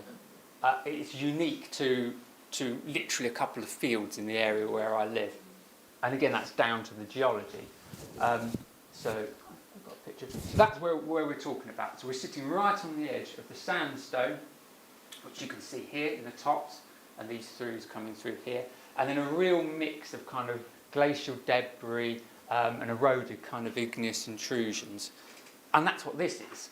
So this is a real mixture of, there's even alluvial pebbles in there. So that's what people, the farmer, who owned that land and built that field, that's what he had to work with. And what's informed the way he's gone about building it is that these are not very good for building walls because of their kind of circular and irregular form. Very difficult to stack. They're kind of the opposite of bricks. So actually, what do you do in terms of actually making that a structural wall? The plan is when you're building it, these will last hundreds of years. Well, they utilise the geology as it is. They know that the sandstone is much more regular, it's much bigger, it's slightly denser. They use those to create these throughs so that you can see there's two layers of throughs that go throughout it. That provides the kind of structure, and then it allows them to then, with this kind of hodgepodge of all sorts of different kind of erratics, create a wall that fills in. That's the volume, in essence. They've got unbelievable, and that's probably field clearance stone. So when they've cleared those fields to actually utilise them agriculturally, they've had this mass of stone. How do they use it? Well, they've kind of, you know, in this little micro area, they've designed organically their own particular way of making that work. You can see this structure. This is a picture from my own garden, so this isn't a farmer littering the landscape with debris. That's completely my fault. This is a wall that's collapsed in my garden. And it illustrates, you can see how the sandstone at the top, by its very nature, it's block form, it's bigger, it allows them to span the whole wall and actually gives some structure to this wall, you know, and utilise the kind of rubble stone that's available there. So I think we can kind of see there's a very, very close link between farming culture and the kind of geology that's there. So there's that link there. Now, we talked about the cultural landscape, but actually in my work, I look at kind of, I guess, more like microcultures within the hill farming community themselves. And there's important aspects within that. So, this is another particular area. This is on red sandstone. In this area, that is the only geology available. So every wall you'll see will be built in that form. But there are subtle variations within that as an outsider might be, you know, irrelevant beyond the aesthetic, but actually have a meaning within the community themselves. So that's a standard wall that's just been used for rubble stone. Absolutely fine, perfectly functional, does a job. But through subtle variations, for example, in coping, it can tell you a lot, or within the community, it tells the community a lot about what's going on here. So this is a wall right next to this one, which has a semicircular finish to it. That takes a lot more skill, that takes a lot more time to create. Now the impact, or the meaning of that is that the landowner or farmer who owns that wall and that field, there's a communication about their status, their skill, potentially their knowledge, their kind of cultural knowledge. Again, just up the road you'll see these, which have a triangular coping to them. Those are only used around, I guess, what we might call high status buildings. So they would go around the church, the old manor house, for want of a better word. Again, that communicates to people the status of the people who own that land. So there's kind of micro, but again, that's still kind of, I guess, what we would call within kind of cultural heritage. But that still has meaning today. So what we can talk about, the condition of these walls actually affects cultural status. So within the community, there's kind of held traditions and values that actually the maintenance of walls and keeping them in the condition that they were built in is part of the community and the community's values. If they're allowed to be lost and to be damaged in this way, it doesn't affect the economic function of them, because you can see through various mechanisms they still work as boundaries, but they tell members of the community something about the farmer who owns that land, and they may feel that this manifests that they're not a good farmer, they don't value the same, they don't hold the kind of values of the community together, and that might have an impact in terms of actually willingness to work with that person, cooperation, how they sit within the community. And I think what underlies that is a lot of what I look at, which is kind of intangible cultural meaning and what might be tied up in that wall. And there's several sort of things you hear. So, for example, these walls are built. They're usually built to last 100 years, 200 years, it depends. They will fall down and need to be repaired. But when you repair one of those walls, you won't know the person who did it first. You won't know the person that built it. What connects you, I think, is a cultural connection, that you're the same sort of people doing the same job in that landscape. And there's echoes of that. You can see here, when you take the wall apart, you find clay pipes, you find old glass bottles from the person who built that wall originally, who connects you through that period. And actually, when they build them, there's certain techniques that are used that mean that when someone comes to fix it in the future, you've set them up well for that. You don't know that person, you'll never know that person. They could be in 150 years' time, but there will be that line of cultural connection. You're the same people doing the same job in the same landscape. And also familial connection. You get a lot of anecdotal stuff around farmers saying, I remember my grandfather fixing that wall, or my uncle taught me how to wall there. And that's part of their landscape, it's part of the everyday landscape of their working environment, but it has familial connection. You can see this great image, I forget the farm's name, this is in the southern Lakeland, but you see, he's building that wall with his children. If his children remain farmers on that land, when they're old men, that wall will still be standing. And, there'll be that connection back to actually, they fixed that with their father. And finally, kind of as a memorial, they act in that kind of a memory and memorial. This is a very specific image. This is actually a dry stone wall. You can only just see it, but painted on it are actually the names of sheepdogs. They've died, and that's kind of the memorial. And sheepdog are, kind of part of the tools of farming, but they're also pets, but they're also companions. They have a kind of deep meaning within the community. And I suppose that gives you an insight into how the walls might operate, that they're using that as a memorial to a very significant part of their lives. And actually, I suppose more broadly about that, the walling is seen as a memorial of the farming culture in the landscape. It memorialises, I guess, those hundreds of years, those multi-generations of farmers living in the landscape, kind of living a similar life and leaving a memorial in that space. So I know I'm pretty much coming to the end. So just very, very briefly, I guess what we talked about is the geology of Cumbria reacts or interacts with the generations of hill farmers to create kind of a unique cultural environment of the uplands.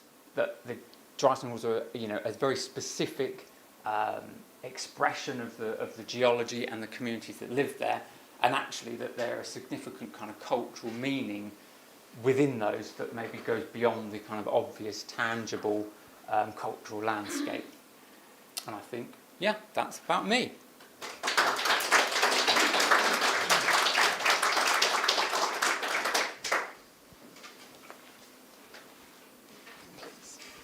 Oh, we've got to wait for the...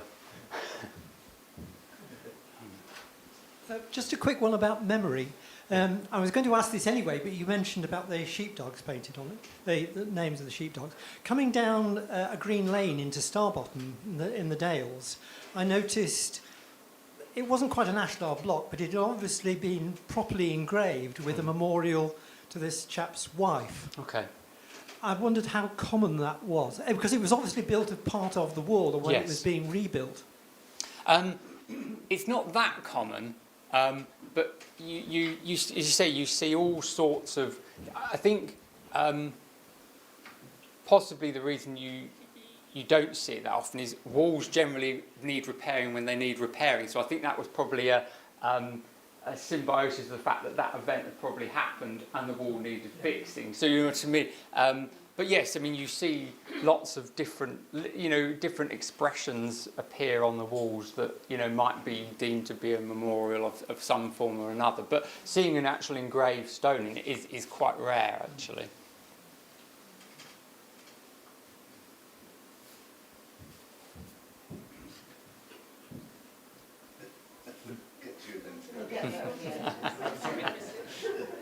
I'll be very quick. I enjoyed your talk, and interesting about cultural memory and how communities remember, in longevity of time, stone wallers locally. And just really to note that in my village, the retired postman is an excellent stone waller, and you can notice his style of work compared to others, where he's kind of patched up and built new stone walls. It's interesting. That was a note, just a question. Do you think the geology of some of the uplands in Deeptime would have had more trees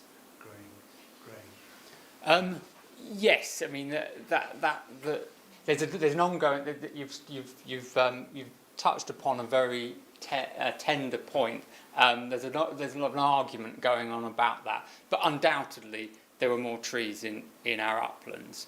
At what point they went, there's a lot of debate about that, whether that's, but generally, it's been in the last 5,000 years, there's been quite a lot of tree loss. So yes, they would have looked very different in the past.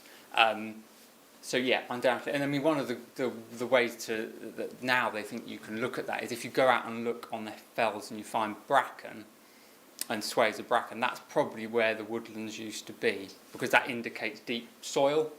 You know, again, sort of in terms of the topology of it, actually the deep soils would have been where the woodlands were, which is again is an interaction with the geology, because actually in a lot of the places in the uplands, they're very thin soils with the bedrock right to the top. So in those odd little pockets where there's deep soil, actually that was where the woodlands probably were, but were cleared, you know, over 5,000 year period as part of agricultural development.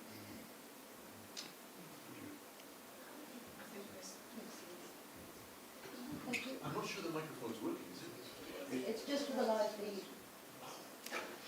Can everyone speak up?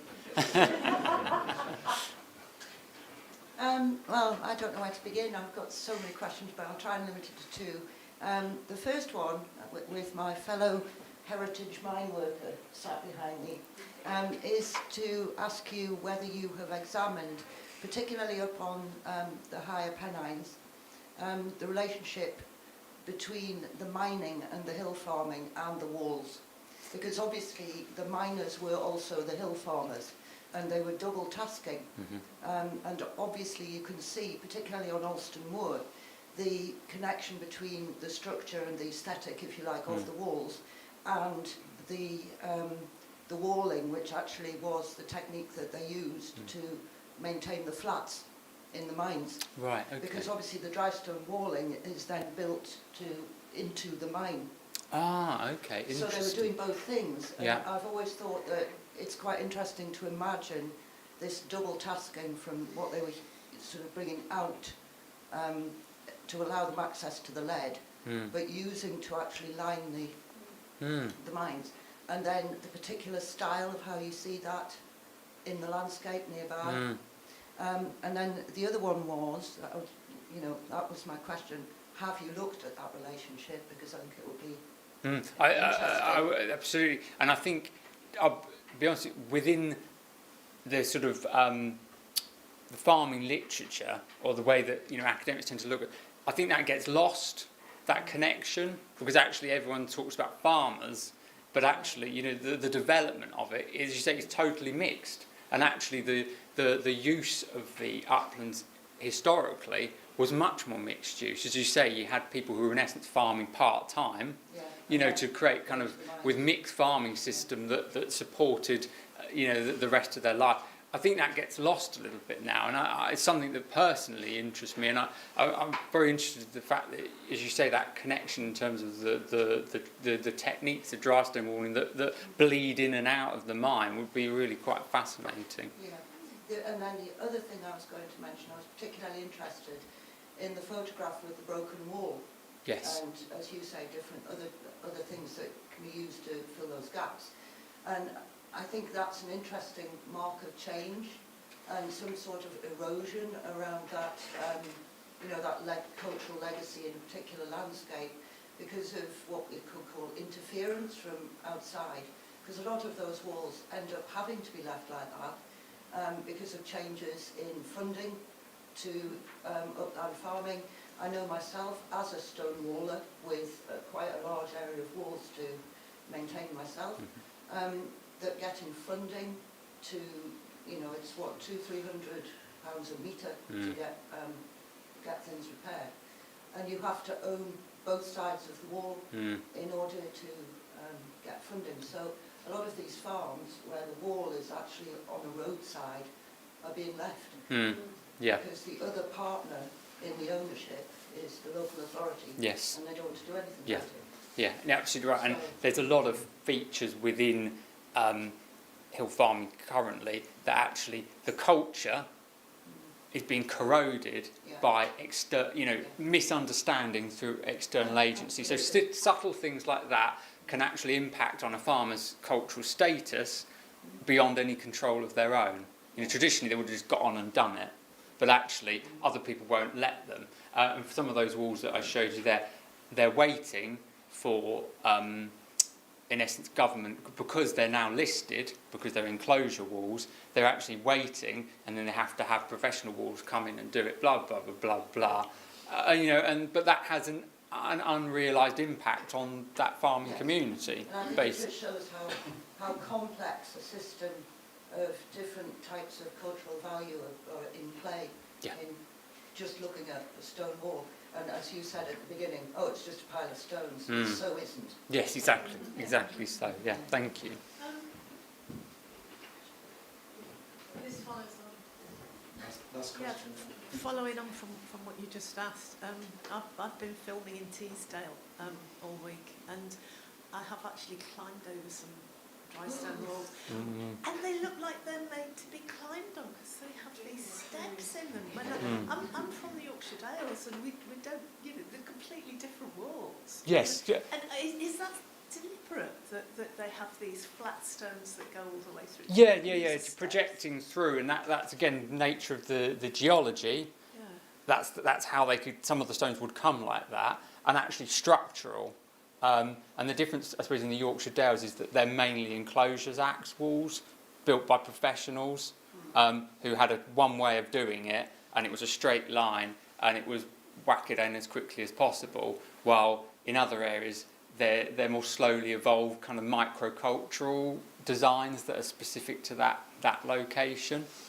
So the ones in Teesdale are built specifically so you can use them as a style? I mean, obviously there are lots of, and I didn't go into this, there's lots of different wall furnitures. So there are, you can, again, depending on the geology that's available, what you've got, you do have people doing kind of jutting styles, so in essence stone that actually comes out, allows you to access over. But usually those projecting ones are actually just part of the structural, of the construction of the wall. But there's an actual decorative element to them as well. In your photograph there was that the flat stones are creating a line that's very visually interesting. Yeah. I mean, I was and the beauty of it, it's kind of, it's an organic aesthetic as well, because it has a purpose. It's beautiful and functional in the kind of same way. It wasn't purely aesthetic choice. It actually does a job. It allows the stone that they have to work effectively.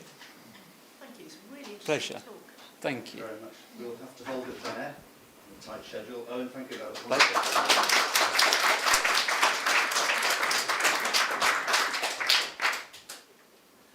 I think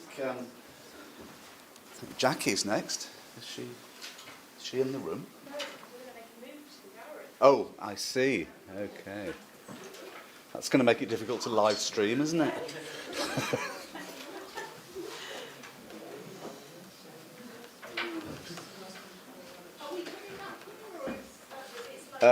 That'll be it for lunch.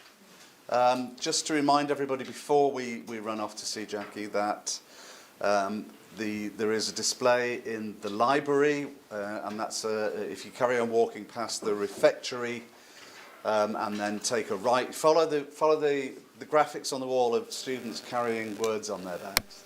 They take you all the, you've got to keep it clear, haven't you? You just follow those icons, as it were, photographs, to the library. And of course, the Vallum where we're going now is where the exhibition is, and the film's next door. So, are you leading the way, Laura? Okay. This room's going to be left open. This room will be left open. Don't leave any valuables in here, please. And we'll catch up soon. So I still have to do my Yeah.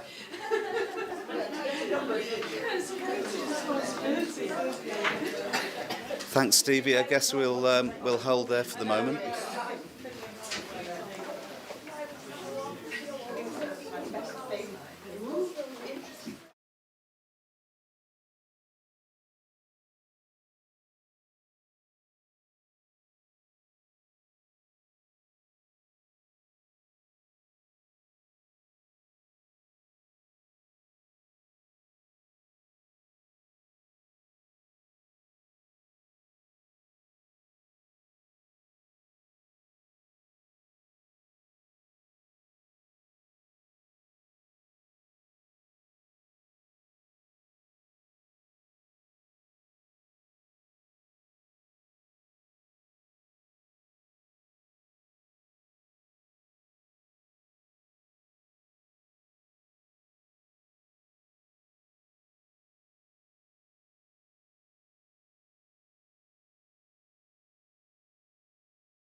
All right, so now let's go ahead and add the countdown timer to our start scene. So the first thing you're going to want to do, go down to the bottom of your source list, select the plus sign. We're going to want to select a text, parentheses GDI plus source, and what we'll do is we will rename this to countdown. So you'll know what it is.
All right, so we have countdown there. Now, for right now, we're not going to mess with the property, so just hit the OK.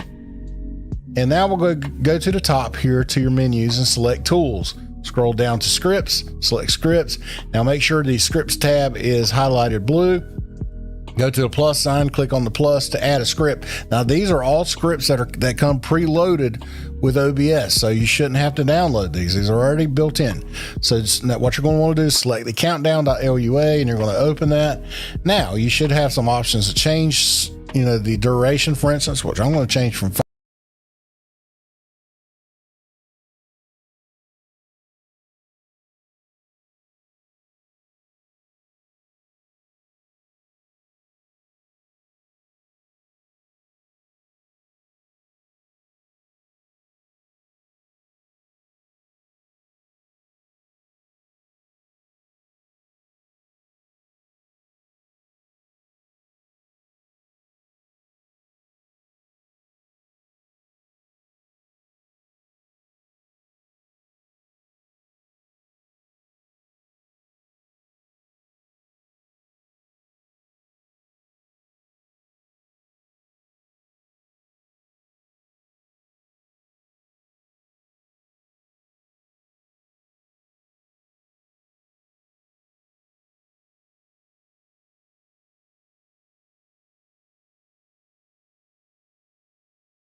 Which is the default, to 2, and then I am going to change the final text to "Let's go."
and then I am going to select the text source, which is the countdown, and all your text sources will be listed here. Make sure you select the one that you want to go to for the countdown.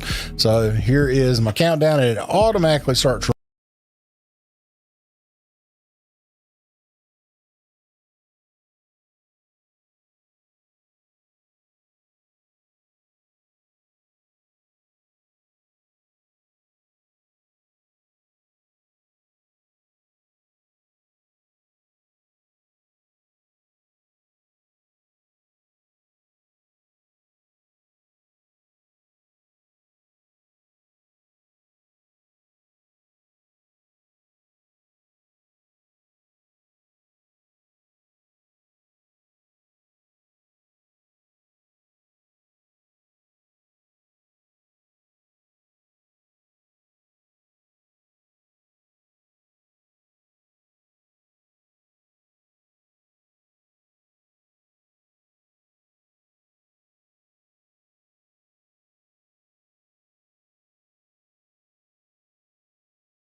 Thank you. We're just about to start. We're on of course, we're on a tight schedule. Moreover, that schedule means that it's very important for us to interface with my colleague Bryan McGovern-Wilson, who's just got up at 5:30 in the morning in California, in Los Angeles, and he's going to be hopping onto Teams in about 3/4 of an hour to answer your questions. So I'm about to run a film that he's made as his keynote speech today. Now, I've been working with Bryan for many years now, so I'm going to ask you to think up some really hard questions, please. Really tricky things, okay? And let's just see how he responds to that. That would be absolutely fantastic. So what we're going to do is run his film, and my plan actually was that we would have popcorn at this stage, but unfortunately the health and safety people said no, people can choke. Anyway, we do what we do. Owen, would you be so kind as to be our perfect lighting man as well? So, anybody remember the Pearl and Dean theme tune? Thank you. I knew that it's a particular range of people will know that. Right. Are we all sitting comfortably? Then I'll begin. I wonder if I can just turn...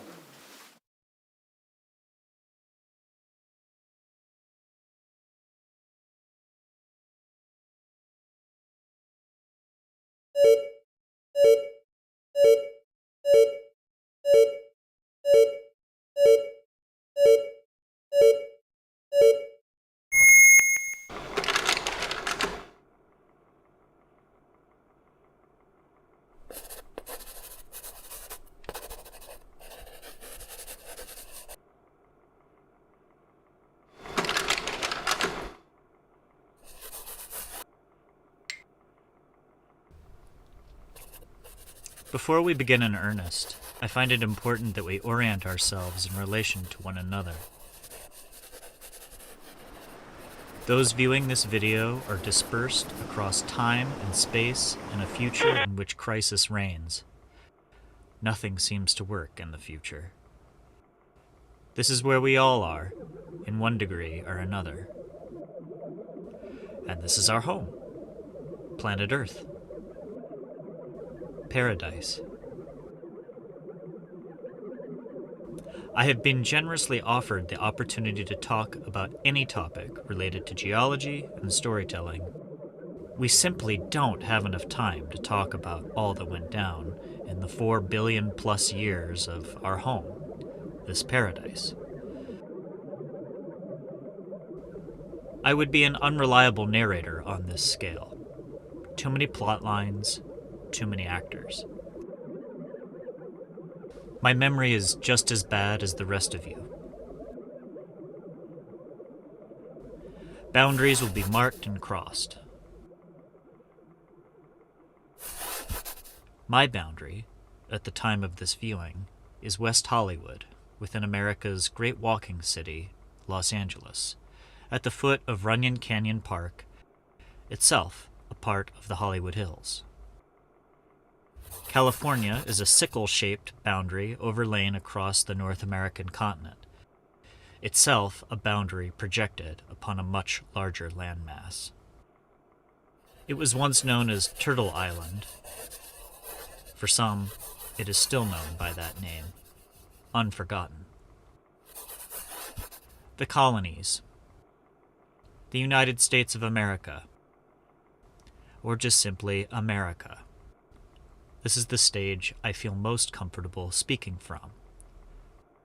I was born here, and I will most likely die here. I know it well, even if my memory fails me. I am an American.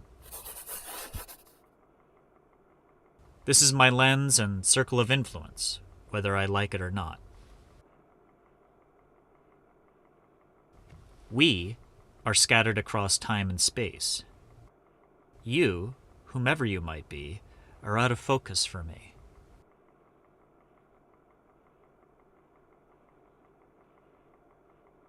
For the sake of brevity, a circle has been drawn over the Cumbrian region of England, centered upon Carlisle, all formerly known by many names, too many to list.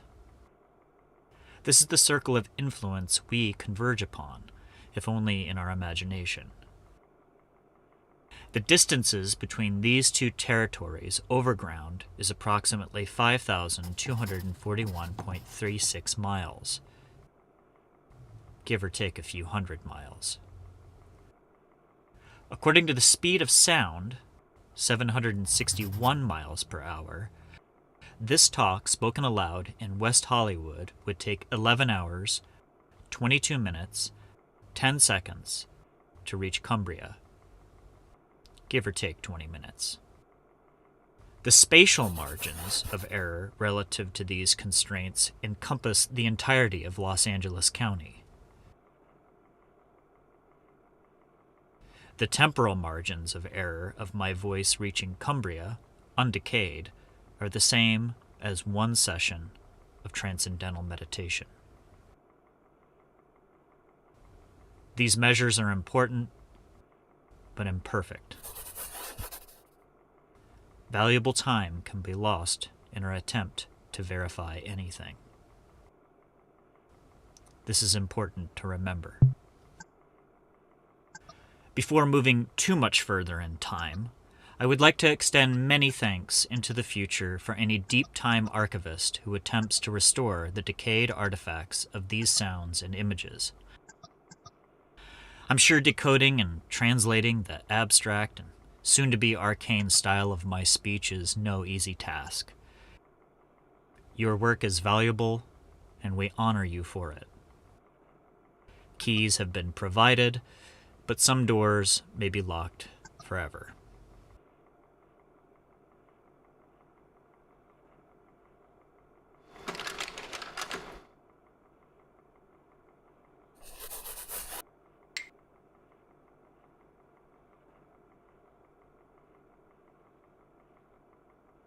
In a more local area of the ether, we find a hazy comfort in the accretion of symbols that have endured on long human scales of time.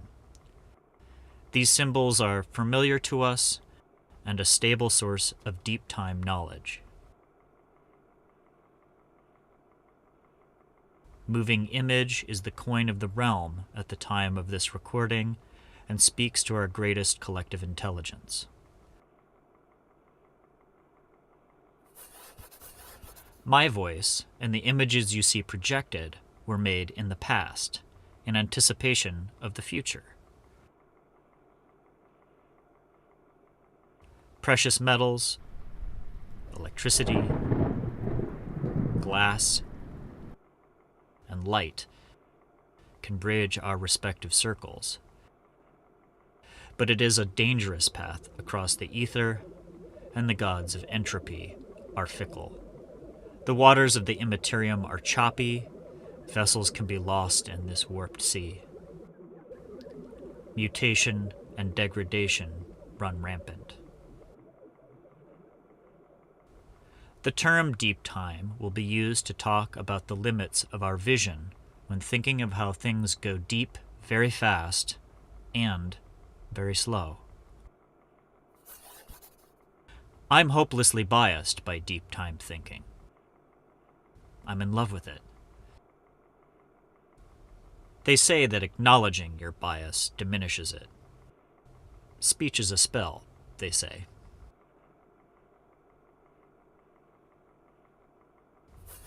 Deep time occurs at the boundaries of collective human memory, bleeding into the dreams of the non-human. I can appreciate the elegance of this term and the visions it conjures.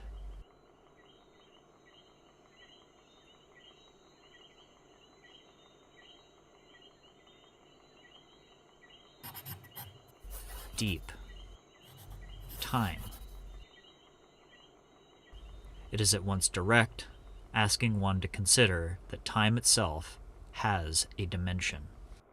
Time itself has a form, and it is deep.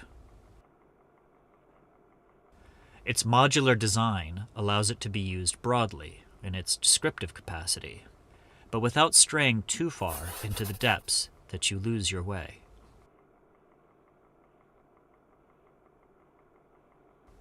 Like all deep things, you can only look so far before the thing gets dark, hazy. It is the ideal conduit for big topics to flow through. This deep time will be our anchor. Should you feel lost, please remember deep time and your place within it. Allow it to be your mantra.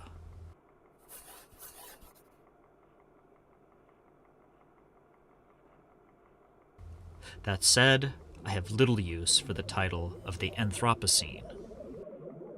While human influence upon the planet is undeniable, I feel it's premature to assume we understand the systems and histories of the planet thoroughly enough to confidently state that Homo sapiens are the primary transformative actors.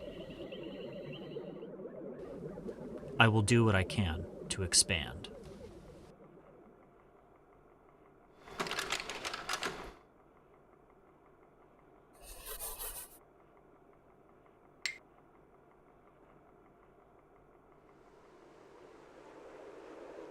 I will illustrate how two circles of interest that resonate on deep scales of time relate to one another profoundly.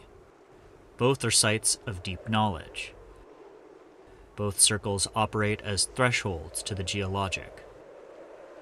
Both circles are endless wells of stories and myths for the human mind. Both are circles of a kind, and strange things happen inside their boundaries. The only strategy for deep time that seems to work is in our sharing of the story as we perceive it. It is in the partial overlapping of these stories that a larger whole can be understood. A lens presents itself, a magic eye of sorts. In our profusion of stories, a pattern emerges. What visions come closer into focus the more we arrange and the more we observe?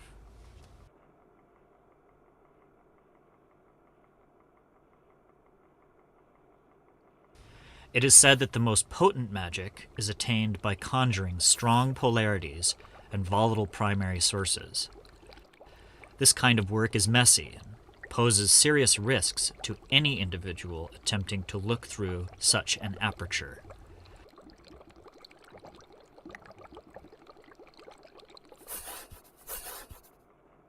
We will take as our two volatile clays the time spaces of tar and nuclear weapons. Let's split and look deep.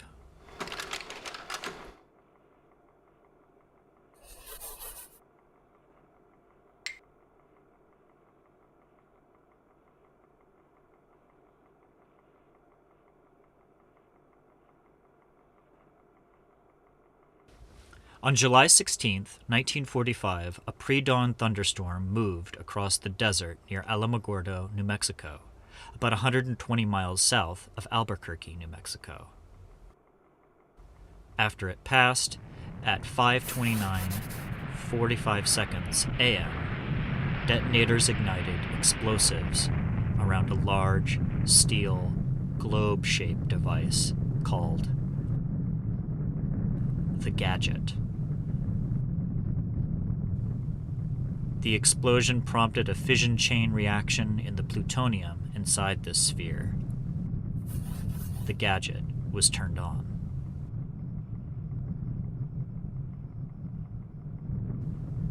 In the split second that followed, the most public, verifiable demonstration of practical alchemy in human history occurred: the successful reenactment of the sun on planet Earth.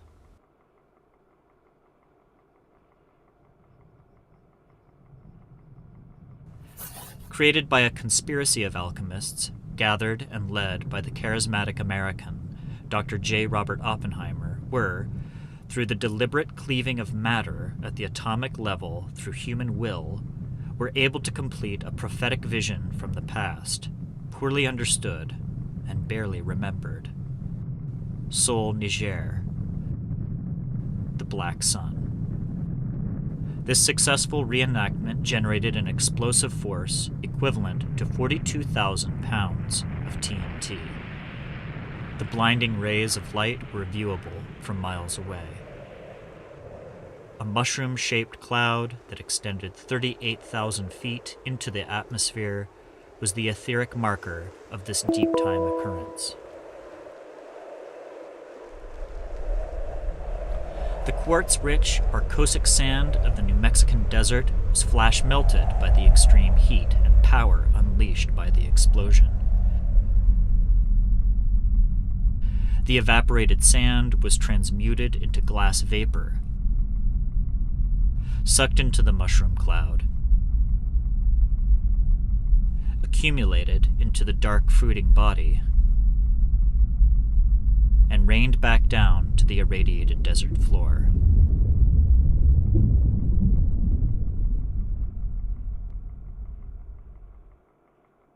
The gadget's immediate sphere of influence upon the land resulted in a 250-foot by 6-foot deep lake of crusty, greenish glass. This lake was removed and buried shortly after its formation, but its residue can be found sprinkled across the Trinity test site to this day.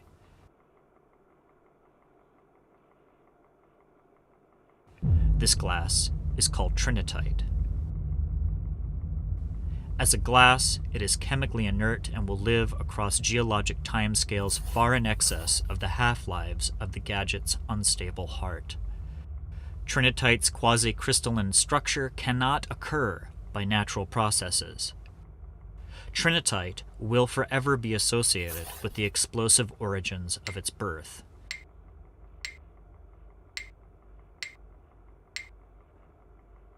It contains elements of itself and the land it was formed on.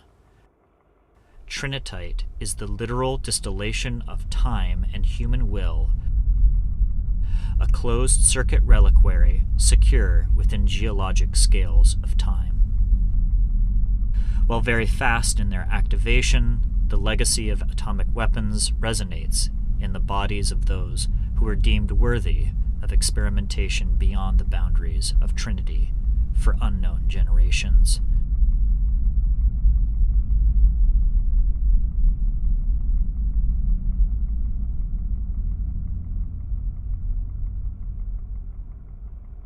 Death, as proposed by the bomb, is as close to instantaneous as we can conceive of. One has to wonder what implications there are to mass death that cannot be perceived by the victims, leaves no trace of their existence, nor anyone who may have known them.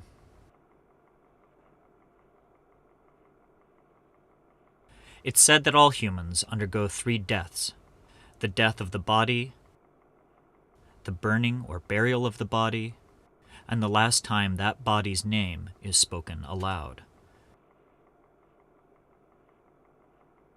The bomb dilates these states into a form of hyperdeath. The results of our extensive experiments lead us to one absolute conclusion: we can end the human project whenever we want. Maybe by accident.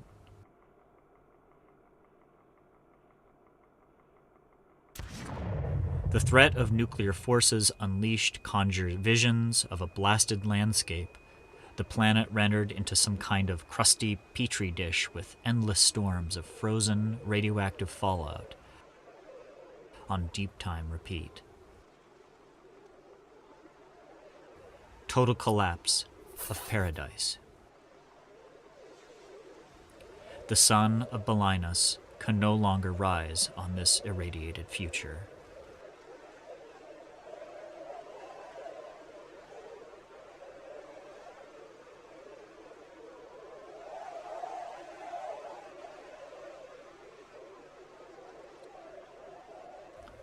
This does not mean life is absent.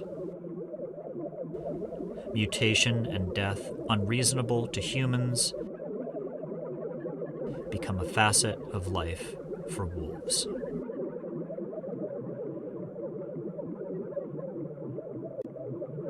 Bacteria and other microscopic underlords thrive in extremes we can hardly imagine. Nonetheless, the cultivation of these mushroom suns resonate on geologic timescales. For tens of thousands, stretching into the millions of years, these materials and crusty residues will be anathema to charismatic fauna such as ourselves. The enrichment process leaves behind many thousands of tons of radioactive materials deadly to human life and prosperity. Radiation is a pernicious spirit. It cannot be tasted, smelled, or seen by human senses. Burial in geologic tombs is the most natural of solutions for these materials, but creates a host of new problems. How can we communicate the perceived evil of these burial sites and the half-dead waste they contain across the millennia? Few human structures remain that date back even 10,000 years. Much of their utility, symbolic value, and the people that constructed them, casualties of our poor memories, once again, and the ravages of deep time, non-human cycles. 10,000 years is only a fraction of the time we must imagine communicating across. On timelines like this, we might as well be talking about the infinite. Redundancy is key, a key feature. There isn't one solution, but many. With enough time, all solutions have value.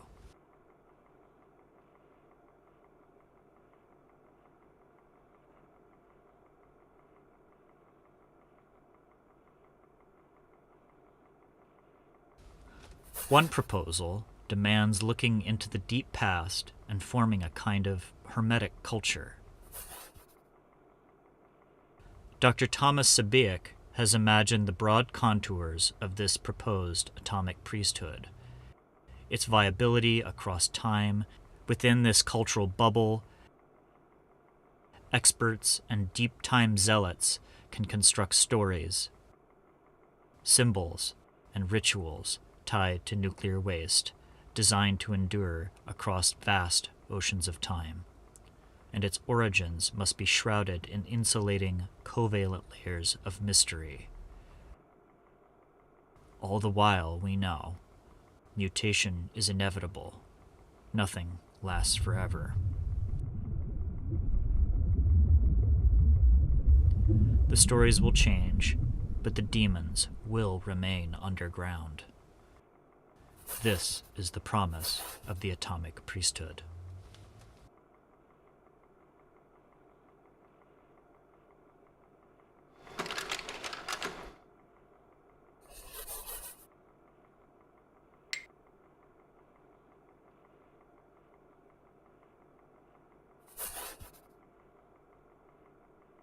Looking away from this dark circle, we may remember fondly crusty landscapes from the recent past, composed of half-alive materials very different in their accumulation and dispersal than the mushroom cloud. Time doesn't repeat, but it rhymes.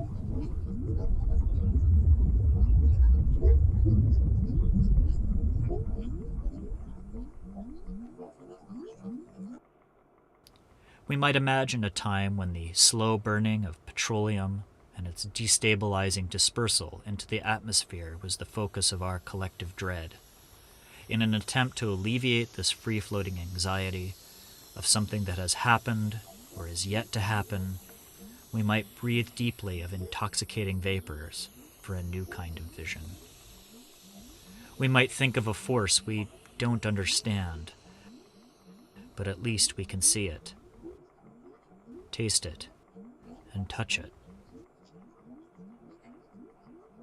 We shift our lens to the La Brea tar pits. formerly known as Rancho La Brea, situated within the heart of Los Angeles, the current name of what was recently known as the Chumash and Tongva Nation territories. Too many bad actors have muddied the waters. At the La Brea tar pits, raw asphalt and crude oil moves freely through the Miracle Mile, Beverly Grove, Fairfax, and West Hollywood neighborhoods. The La Brea tar pits are the above-ground expression of the Salt Lake oil field. No relation to the sacred Salt Lake that lives many hundreds of miles to the northeast.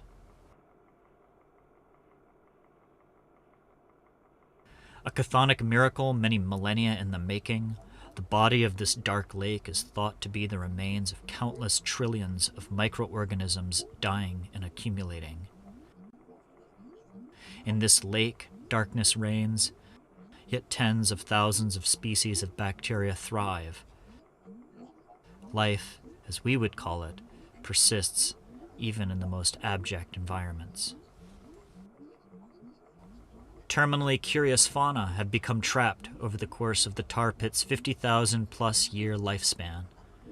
An unusually high amount of mammalian predators are found in these pools, attracted by the promise of an easy meal.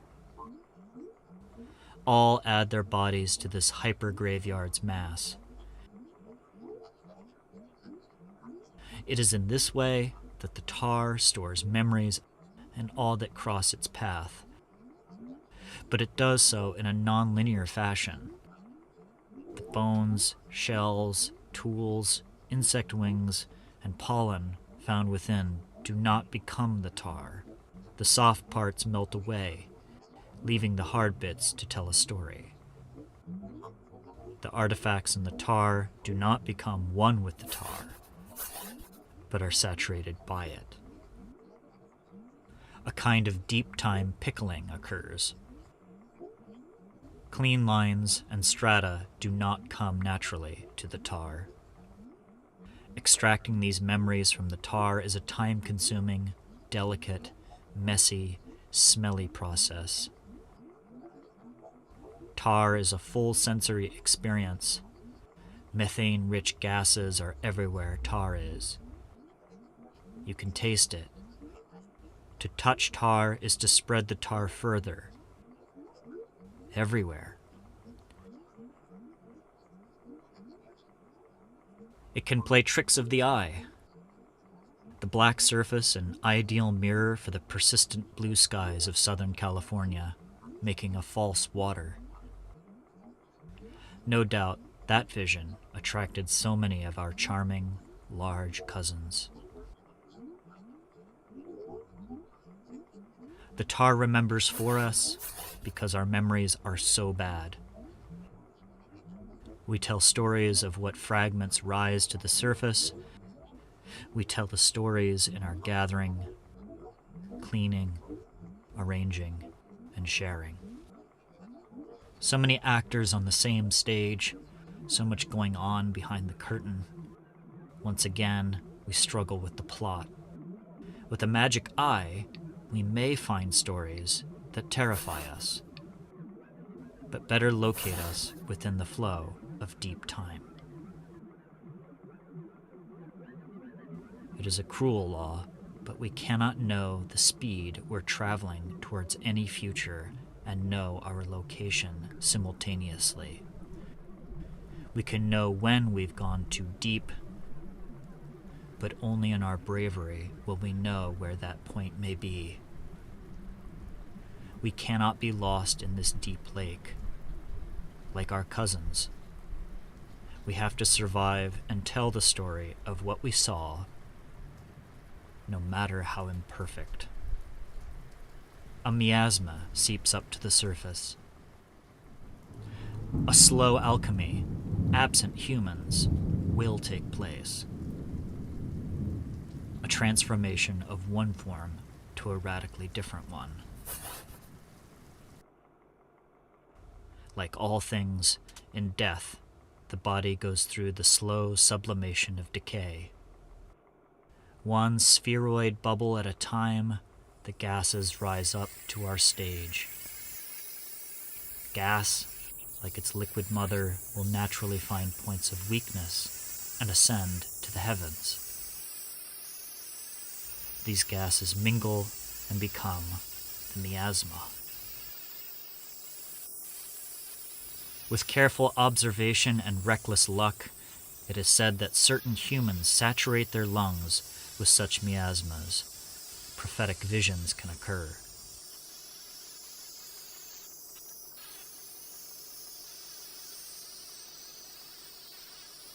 These visions are just that. A singular, compromised mind translating for an audience what is seen, not understood, and do not obey logic and reason. These visions may be dark, but in their darkness give form to the countervailing light. These prophets do not receive their visions from the heavens, but from below.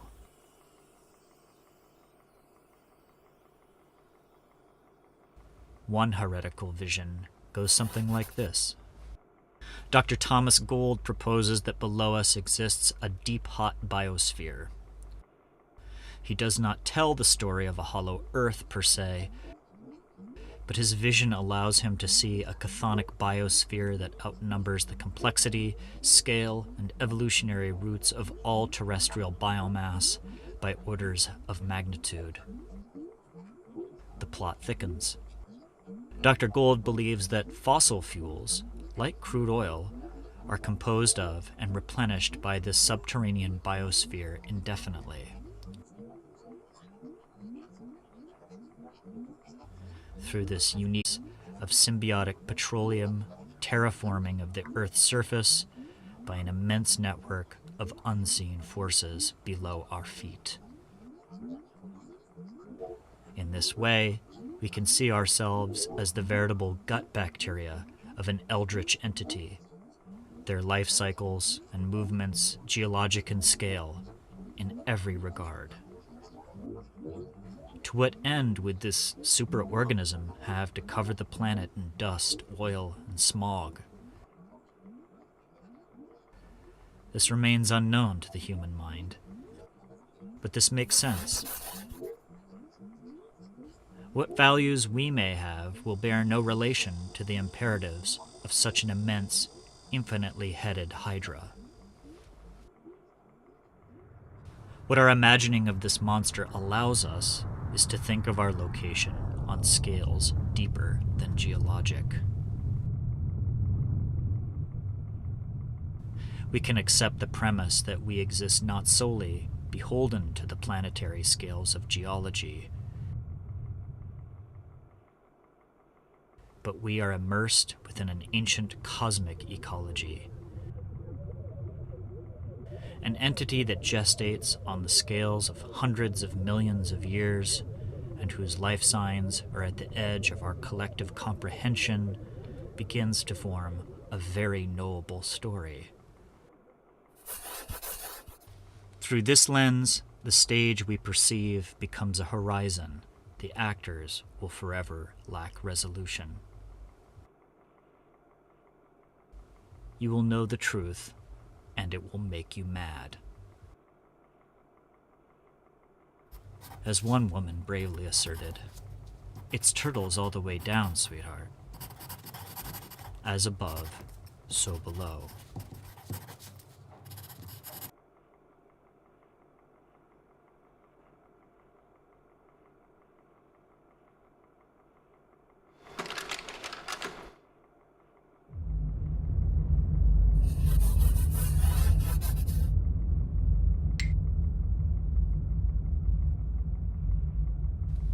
Dread, like consciousness, saturates all of us, in different amounts.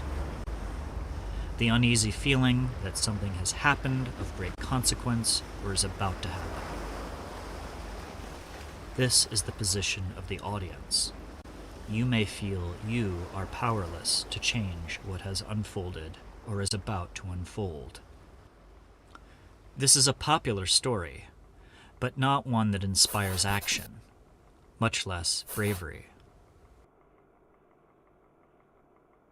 Time haunts this feeling. There is a before and an after, but you don't live there. What you thought you knew is not the whole picture. It's a fragment, an immensely valuable fragment, meant to be shared.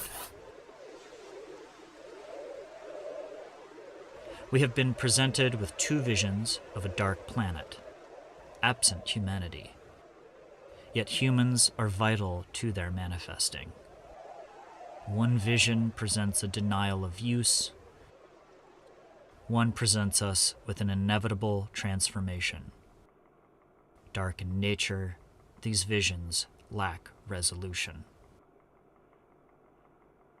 They're underexposed.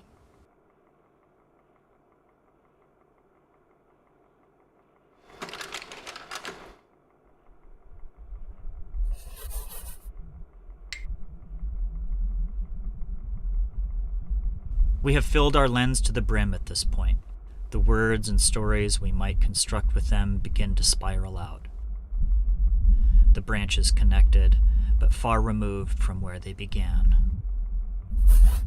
On a curved universe, you can only find yourself back where you began. Luckily for us, humans will only be able to see mirrors of themselves. No matter how far we go up, and no matter how far we go down. Casting our vision into the deep past and into the deep future provides the vital negative spaces. These negative spaces allow us to know some of the contours of our dreadful present. All things are knowable. But in that knowing, we must reassess the boundaries between some perceived hard truths. The barrier between memory and reality, the living and the non-living, exists only in our minds. The coefficient remains between what is perceived as below and above us. We are the perpetual conduit. We have looked through two circles of interest and found depths in them. A black sun and a black earth are both spheres, after all. Space has been created.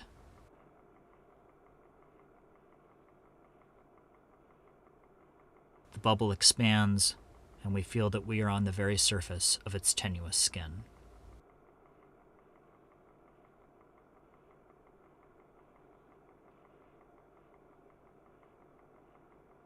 We're all here. It is at this time I would call upon our archivist to make the necessary addendums, corrections, expansions upon the stories presented in this artifact.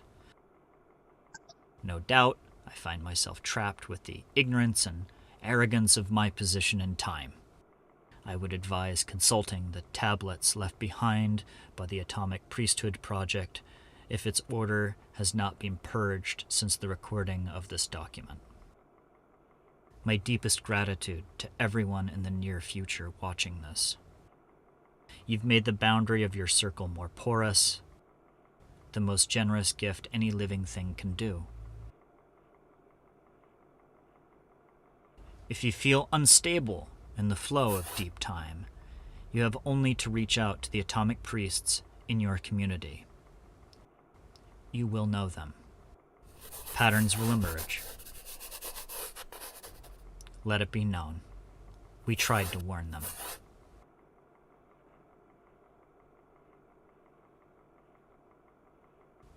Thank you for your time.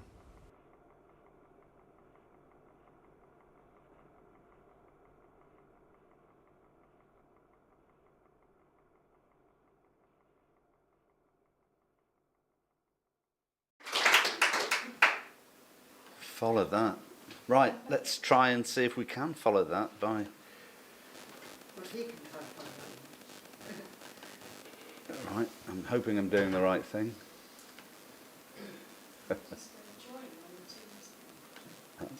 think that's what I'm trying to do. Luke's going to help. Thank God for Luke.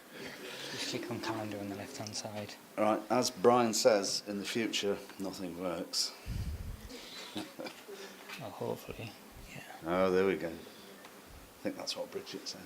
So, are you wanting to start off pointing at the audience? Yeah, or? yeah. You can hear me, can't you? Yeah. I'm just going to check. Yeah, that's correct. Okay, are you all ready with your hard questions? Okay. Laura, you ready with that mic? So poised. We're just waiting on. Will we see Bryan in a little window? Yeah, when he joins, it'll kick in. Okay. The camera's a bit stuttered.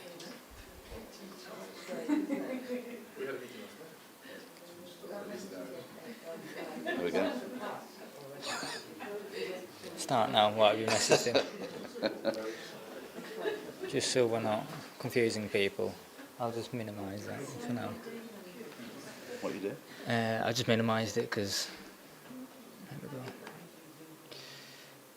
That camera's a bit stuttery. Everybody can watch themselves. Fair enough. We all love being on telly, right?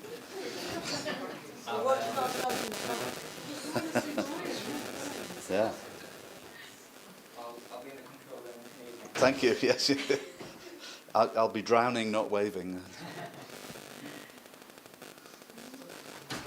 Okay.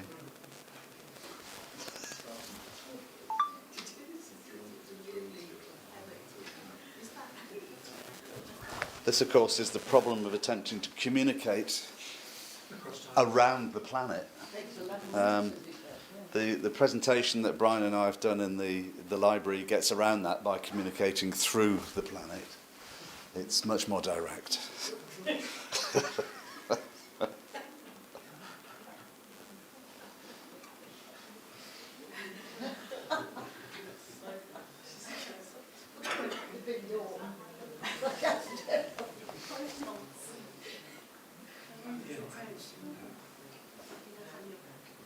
Aha. Bryan. Hello. Wave, everybody.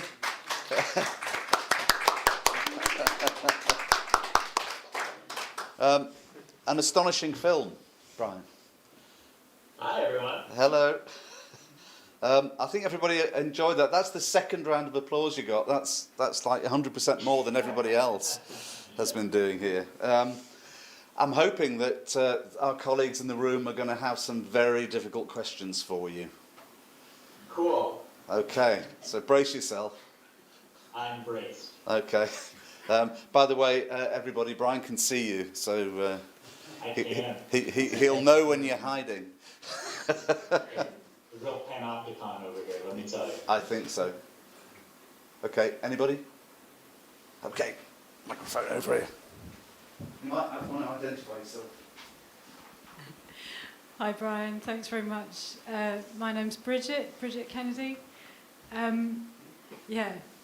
My question is, can you ever be present in deep time thinking? Did you hear that? Yes, the question was, can you ever be present in deep time?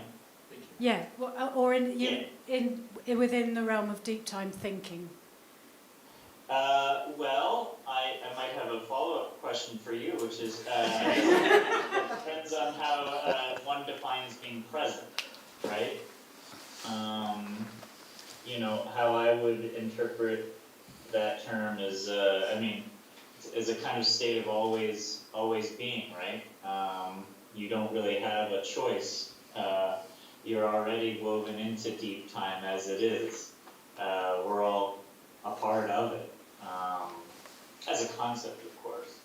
But I think you can use something like deep time as a phrase. I think it does a really great job of being an analog to when we talk about very sweeping topics like nature. When we talk amongst ourselves, we talk about things like the man-made and the natural world, and I'm definitely of an opinion that there's not really a division between such things.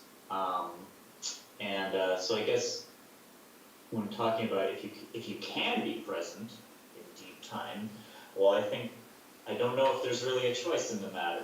I think you always are. We always are. We're all participating. How we're participating, mysterious. Not exactly the easiest thing to locate, but being aware that you are part of it seems to be a huge part of at least starting to give form to, I don't know, this idea of deep time and humans' relationships to it. Brilliant, thank you. Because I found it quite interesting that you talked about deep time as an anchor.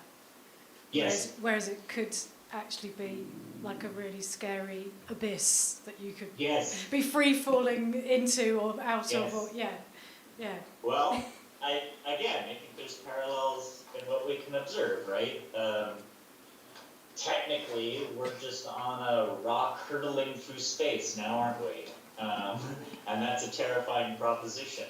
But that's not really our experience, is it? It's we have experience of horizontality. And I don't know if any of our flat Earth people are in the room, but hi, how's it going?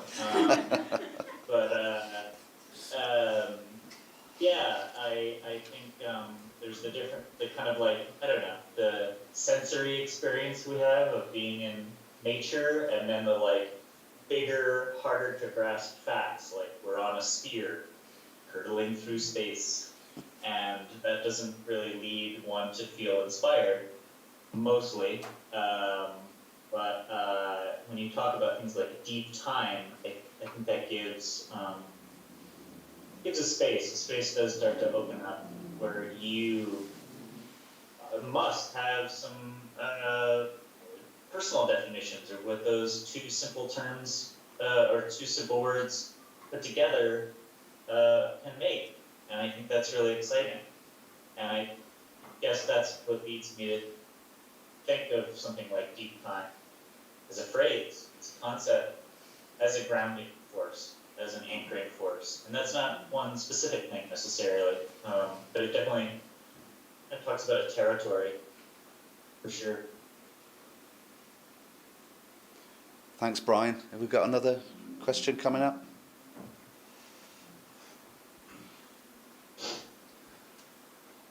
There's a wonderful delay, so I see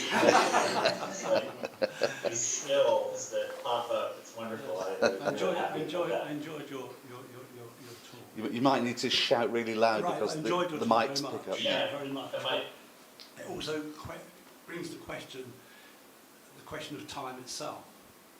We talk of deep time, but is there such thing as time?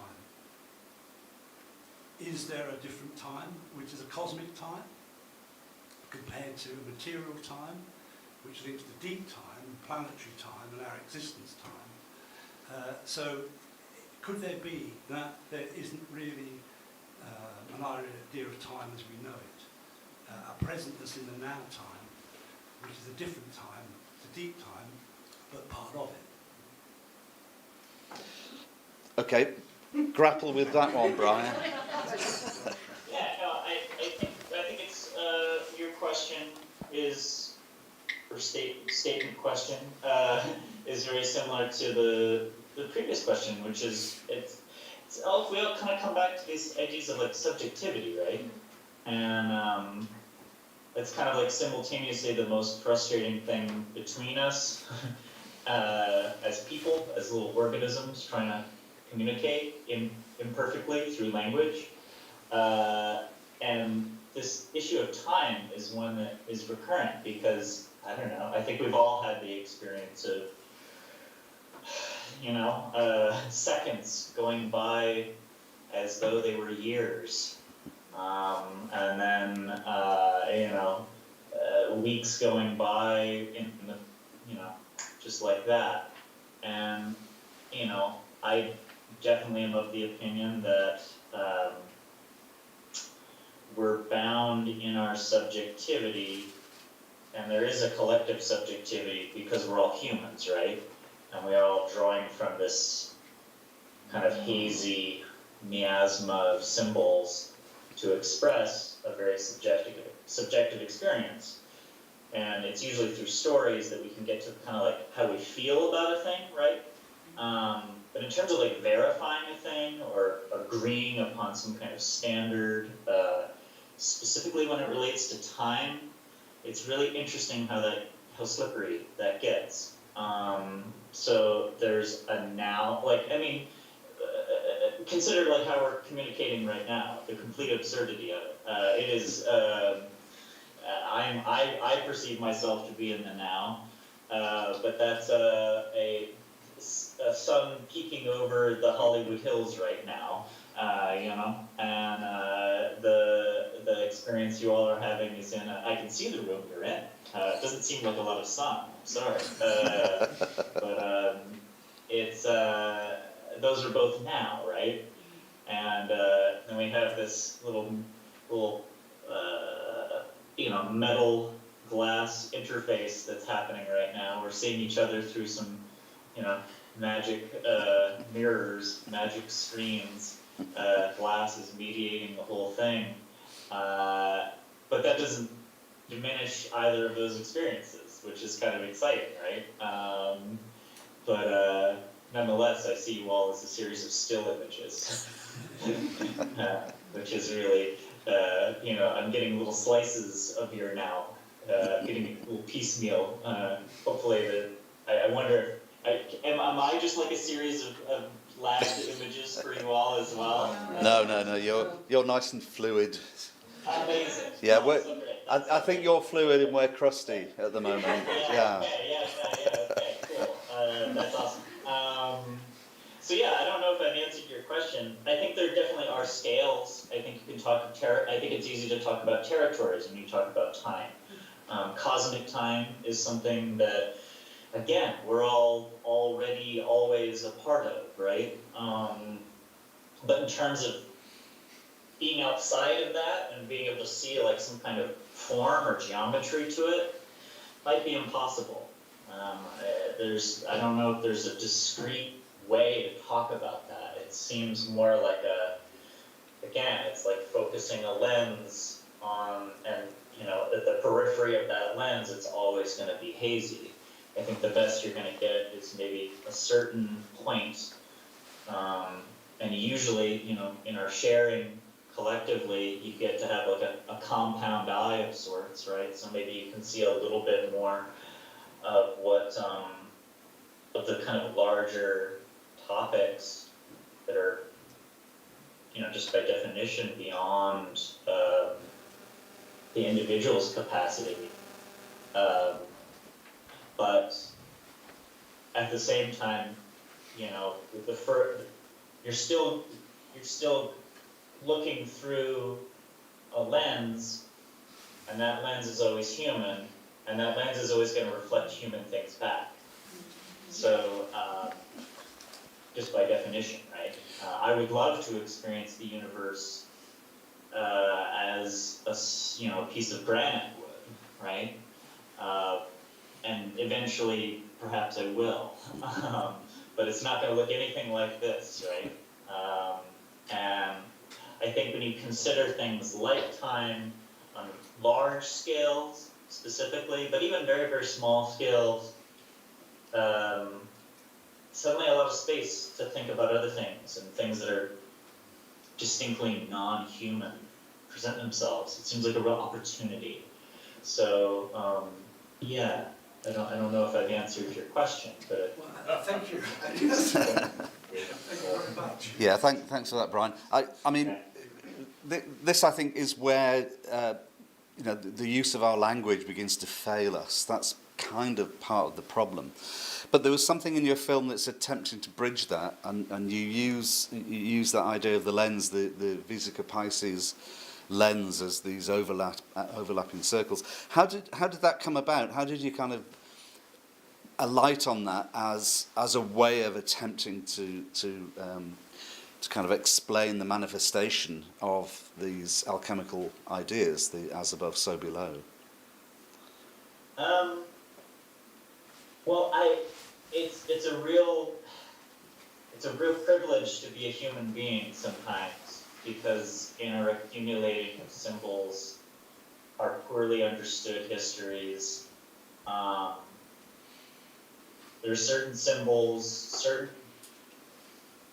certain graphic representations that just kind of work, that are what I would call deep time stable, shall we say.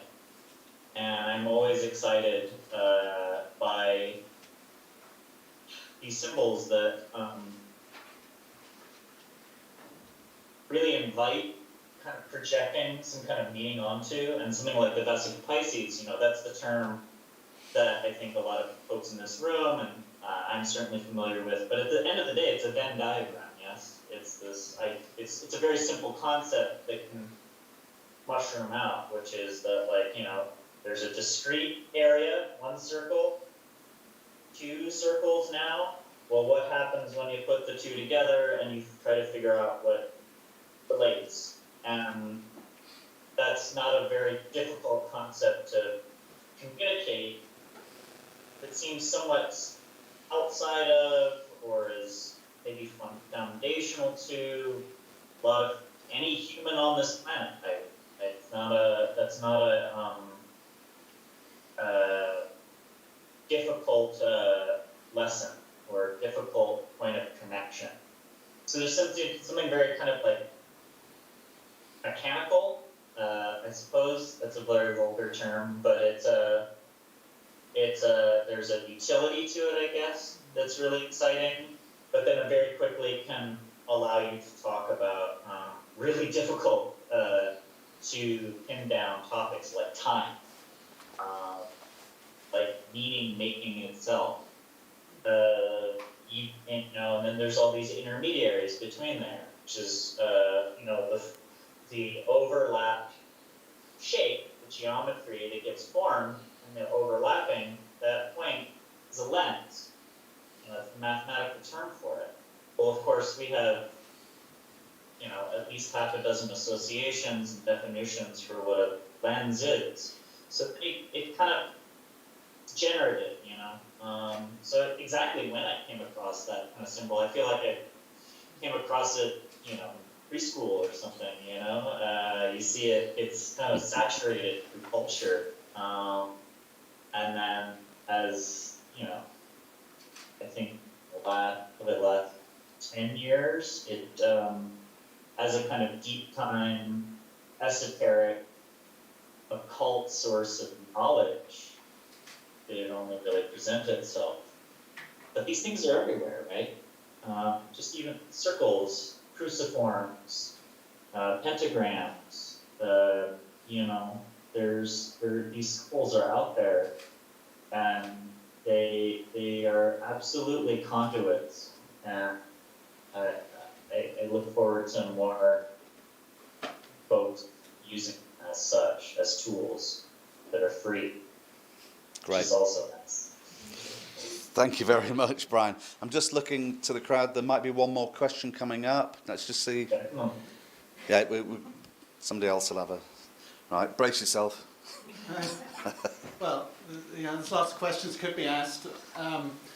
You speak a lot. You obviously have an interest in nuclear and the radioactive. There's about 4 books on deep time and radioactive waste. I'm not sure if you're familiar with them. Deep Time Reckoning by Vincent and Auntie, yeah. Rosemary Joyce has done a book, The Future of Nuclear Waste, about the whip markers that you had pictures of, the old human intrusion stuff from the 90s. Robert McFarlane has a book called Underland, with a chapter on Finnish repository. And there's another book by Helen Gordon, Notes from Deep Time. So, you're obviously cued into that stuff as well. You keeping up with these books? They all came out in the last 2 or 3 years. Yeah, no, Underland is definitely. I'm familiar with that book. Boy, there's so many great books out there. First of all, my reading list is about as far taller than I am,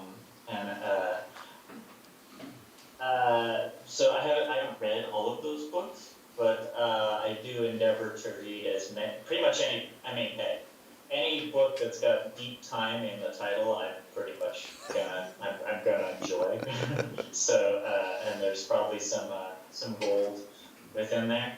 I look forward to adding those titles to the list. You're probably ahead of the game with your book a decade ago with Robert, you know, Cumbrian. You ain't seen nothing yet. Bryan, we're going to have to let you go. Thank you for getting up at stupid o'clock.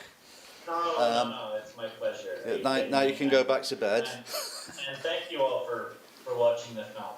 Yeah. And for, participating in the conference, symposium. And Robert, thank you for bringing us all together. What's next day? That's fantastic. Thanks, Bryan. I'll speak to you on Sunday. Bye, everybody.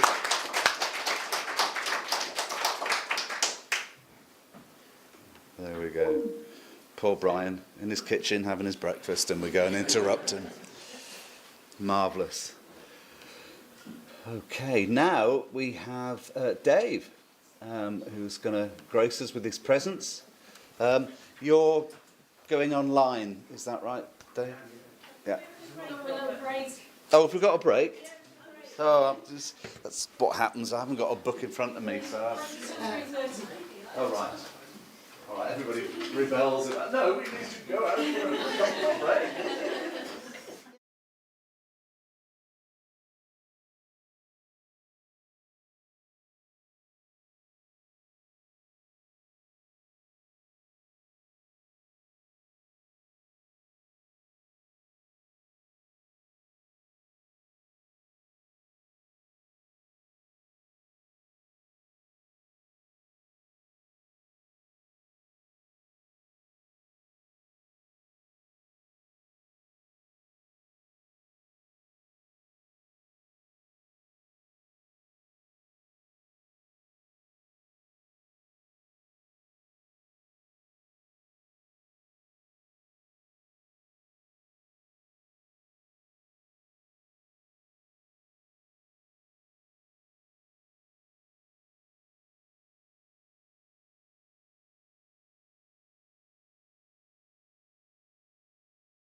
That line is perfect, isn't it? Because when you stand in the wrong place, all I can see is green. Ladies and gentlemen, my phone has just told me that it's just got the last few seconds to go. But what we'll do is we'll make a start now. So can we just welcome Dave Cameron? Thank you very much. Thanks everybody, and huge thanks to Robert for convening this event. It's been really insightful and inspiring by equal measure for everything I've seen today. And thank you for putting me on straight after Bryan as well. That's the short straw, isn't it? Hopefully though, my presentation's got some hope in it as well. And I think it speaks to some of what Bryan was talking about as well. So to start off with, we sometimes lament that we can't change the world, and something like Bryan's presentation might make us feel a bit hopeless, but clearly human behaviour has done just that. And one of the things I'm concerned with in this presentation is about the idea of the Anthropocene itself, and how we might move beyond it. I'm navigating a strange mouse here. I'm assuming there's lots of ideas in here that I don't need to explain because people will be more familiar than I am with the concepts. But we're used to talking about the Anthropocene now as a new epoch, and I know that most of the audience will be familiar with the idea that we might also think of it, rather than a new epoch, that we might think of it rather as a boundary event, given that the actual impact of human activity might at best be a couple of thousand years on the planet, in terms of how certainly the rapid growth in human population and all that's brought about with it, and then hopefully a gradual reducing in those impacts over time. But some theorists kind of start with the idea that it's maybe a bit arrogant of humans to assume that we get to define the Anthropocene by, so the term anthropos as representing humanity. It's a bit arrogant and a bit exceptionalist to assume that we get to name the epoch that we might be bringing into being. And some theorists suggest that that we might do better to think about, if the Anthropocene is a boundary event, that what actually comes after it. So if this is a boundary that we're living through, what is the epoch that emerges from it? And certainly hearing Bryan talk about chthonic states is really insightful and pertinent to what I'm talking about. I'm inspired really by Donna Haraway and her idea of what she calls the Cthulhucene, not to be confused with Cthulhu, the mythical creature, but in her terms, the idea of a way of staying with the trouble of living on a damaged earth, and a way of positioning humanity in a relationship of humility to the other non-human entities that we coexist with. She also introduces the idea of Terapolis as a political alternative to what we might think of as the cosmos. So currently, the political ideas that we have for thinking about how humans interact at a global level tend to reduce to ideas around cosmopolitanism. And for Haraway, a more fruitful way of thinking about this is to think of how we become with the earth, rather than thinking of the human as it's somehow separate from or in dominion over the earth. So the developmental task as a species is how to become with the earth. In relation to that then, this throws up a number of questions around what it therefore means to be human. The question that I wanted to ask Bryan actually was, what is the human in the context of deep time, and how attached should we be to the idea of the human? It's very difficult to separate yourself out from the lived experience of being human to consider what the human might mean in terms of deep time. And although the human as a species is at least 230,000 years old, I know which is nothing in the context of deep time. From the human as a concept is even newer, certainly a few hundred years, and according to some theorists, may be reaching the end of its usefulness as a term. So, but I think there are. I really like the ideas that are contained in posthumanism, but there are things about the idea of humanity that I don't particularly want to let go of either. So I think there's much to be understood in some of the criticisms of humanism, and Braidotti puts it, the Vitruvian man, as the epitome of what it means to be human, as a white able-bodied male is alienating and limiting in terms of human aspiration. So as we move beyond the historically specific construction called the human, to think about what we are actually in the process of becoming. And yet, I'm still drawn to the idea that the last time that the species faced an existential threat, that there was a form of humanism that emerged from that.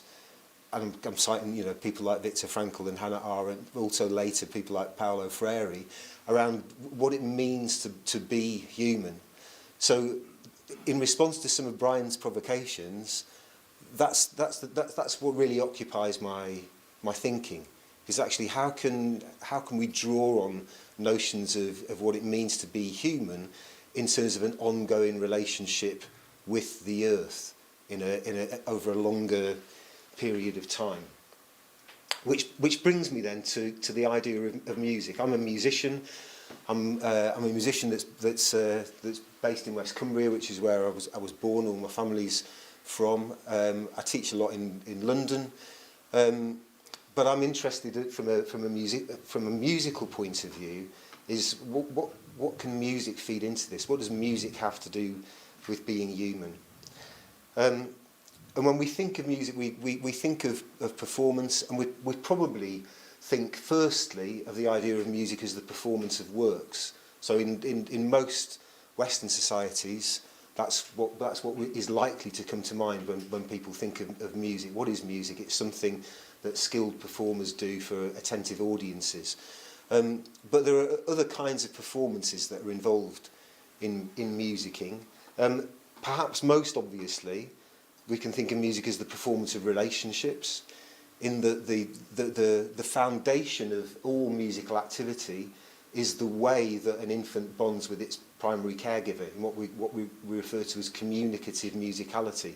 So the way that an infant and its primary caregiver will communicate universally across any adult human and any adult infant of the species in the world, when they hold a baby, will go, oh, and the prosodic exchanges that gets referred to as motherese is a universal human characteristic that transcends biological or cultural differences. It's something that is part of the fabric of being human. And all of musicking, by which I mean to music as a verb, all of being musical, is based on that foundation, that every human being has the foundational experience of communicating their emotional intent with adults of the species through musical exchange. So in that sense, music is a performance of relationships. But I also think that it's that we can think of music as the performance of values, and values which I think are particularly, we might think of as humanistic, but equally as post-humanistic. because they're values that transcend more partisan identities or biological or cultural identities. Specifically, I think being musical points to three particular values that I think are of use or can be put to use in terms of moving into what Dana Haraway calls terrapolis. So the idea of love as a value that is performed through music is because of the way that our neurobiology, our interpersonal neurobiology, becomes entangled through the act of musicking. So we can see that in the example of communicative musicality. But whenever any humans are musicking together, there is a way in which we fall into attunements with each other. And those attunements are similar, if not the same, neurobiologically as what we experience when we feel close attachment to other human beings. When we feel felt, then we feel attached. What happens when we're musicking is the music itself becomes a way of our neurobiology becoming entangled. So at one level, music is a performance of love as much as anything else. It's also a performance of reciprocity, because musicking as a live exchange between where everyone is expected to participate requires everyone to express themselves at the same time as listening to the other and accounting for the differences in the way that we express ourselves and the way that we listen to each other. So it becomes almost like a gift, where what we're exchanging is exchanges of vitality. Vitality forms, vitality dynamics become a kind of exchange, and people have the experience of being in a reciprocal relationship. But it's also a way of experiencing justice, because I think in a musical exchange, especially in a non-auditioned musical exchange, the music only works if everybody is able to participate in it.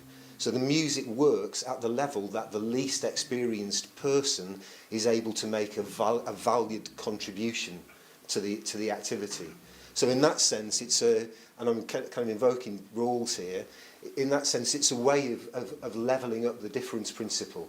There needs to be a principle of difference. It's important in musical situations that some people have more experience in order to be able to take on more advanced roles to develop the music to more satisfactory levels.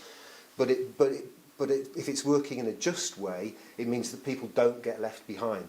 I think the evolution of the performance of works in music means that some people do get left behind. The 20th century is the first point in human history when some humans have self-identified as being non-musical, even though being musical has been a birthright and a part of human behaviour for at least 230,000 years.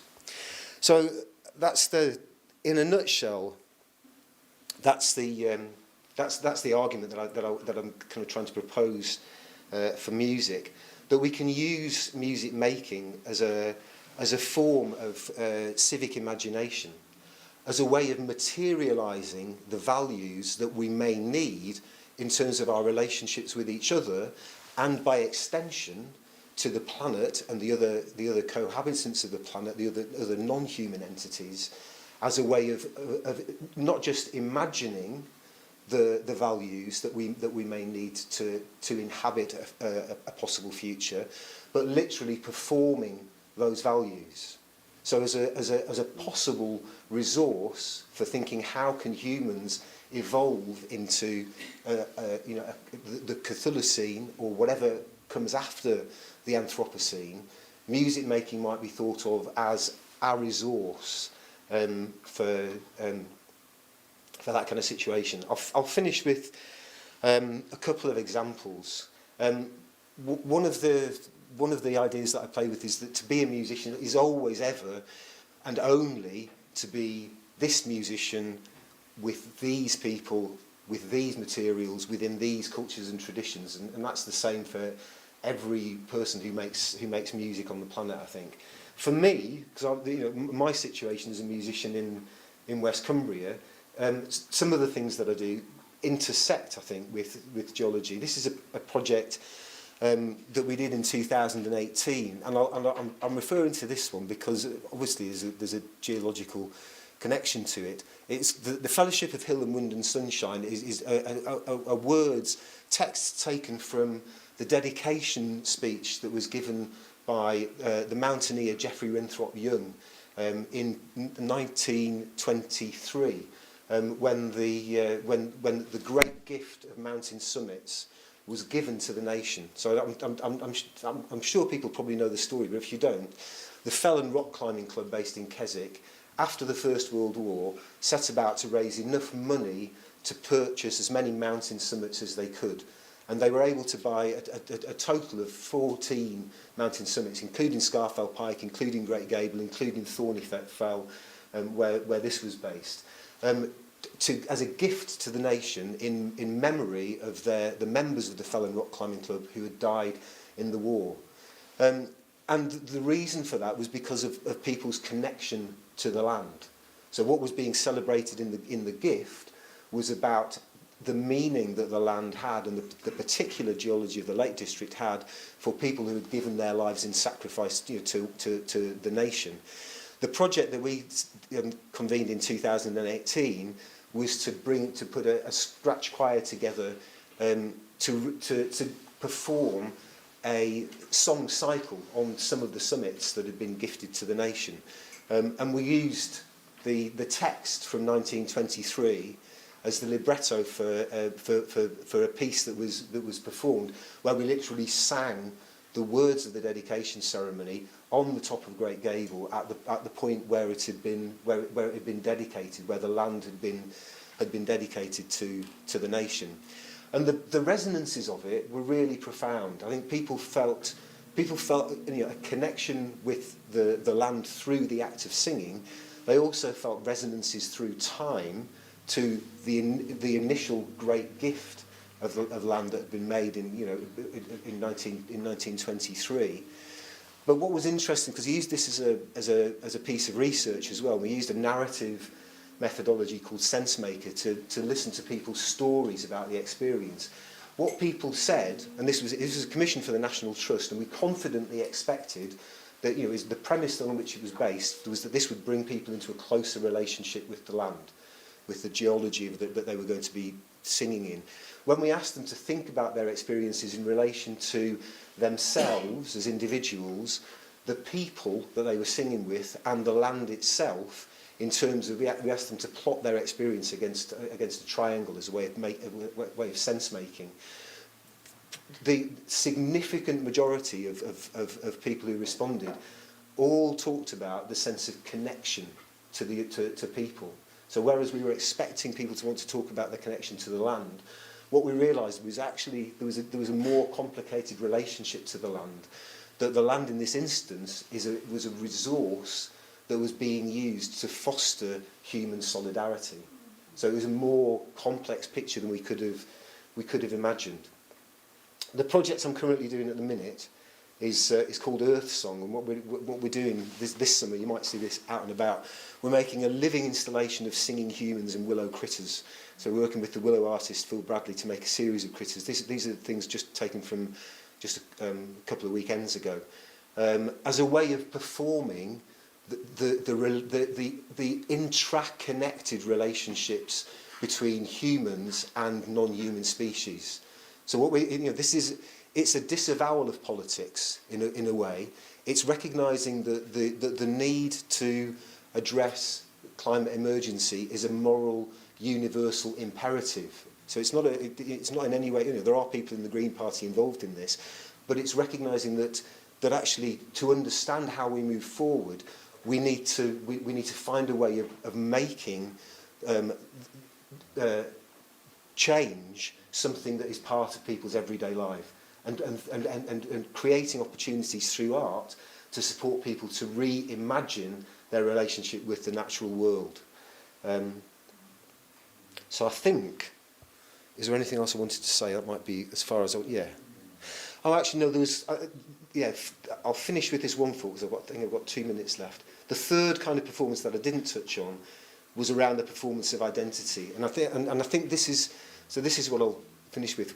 If it talks about the idea of communicative musicality as the foundation of family relationships. So initially between an infant and a parent, but then by extension to the community. So these are the kind of the anthropological categories of how people associate. Social identities are all facilitated through musicking. Making music with people that you know is a way of enabling social cohesion to occur. And actually making music with people that you don't know is a way of building community and building interpersonal relationships. But music has also been used at these other two levels of biographical identity. We can make music at the level of nation. We can all, and nations expect that all people within a nation will be able to sing a national anthem and imagine a bond of kinship with all other people in the nation that know that song. And to me, it appears that the biggest barrier to human evolution now and planetary evolution is what Bruno Latour calls the sovereignty of the states. We're so used to thinking of the nation as the de facto political unit that it's hard for us to imagine a global political union. It's not that we lose these identities, but that we can imagine ourselves as part of a global community, in the same way that we can imagine ourselves as part of a nation with people that we don't know, as we can imagine ourselves part of a people, whether that's our tribe or our musical tribe or whatever. So the same trick of imagination can be used to transform what is a fundamental human neurobiological phenomenon into something that enables us to transcend the barriers and the limits of the sovereignty of the states, the idea that the nation state is the only unit of political, or the highest unit of political affiliation open to us. Thank you.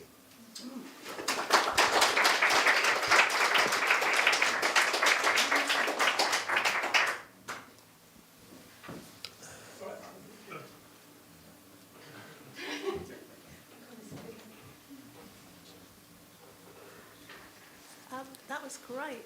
Thank you. Really interesting. Where can we hear the music? Where can you hear the music? Actually, if you go, I should have put the website on there. If you go to www.mouthfulway.co.uk, I can send a link round to but yeah, there are YouTube videos with the music on. Yeah. If we just put into mouth. So the group that I sing with is called Mouthful, and our website is Mouthful Way. And you can find Mouthful Way on YouTube, but if you go onto the website, I think there's a page of videos, and I think stuff's in there.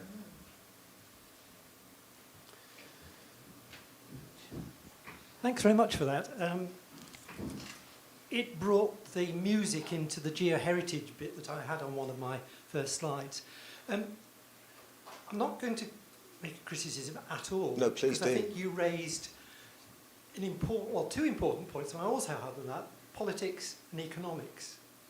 And one of the problems for me as a geologist in this thing called Anthropocene, because it's not an official geological time period and therefore should have a small a, okay, being pedantic, but you quite rightly raised as where did it begin? Well, that's one thing that geologists like. They have this one requirement for a golden spike about where in the stratigraphic, and you cannot do this for the Anthropocene, but you can recognise a thing where, almost a state where capitalism just got beyond itself, and that's probably in the mid 19th century.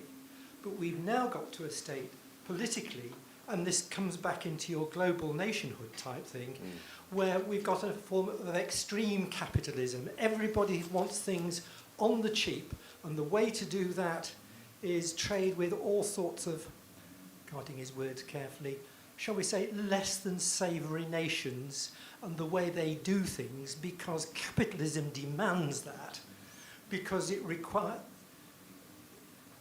getting cheap products at devalued prices to everybody, or at least some elites.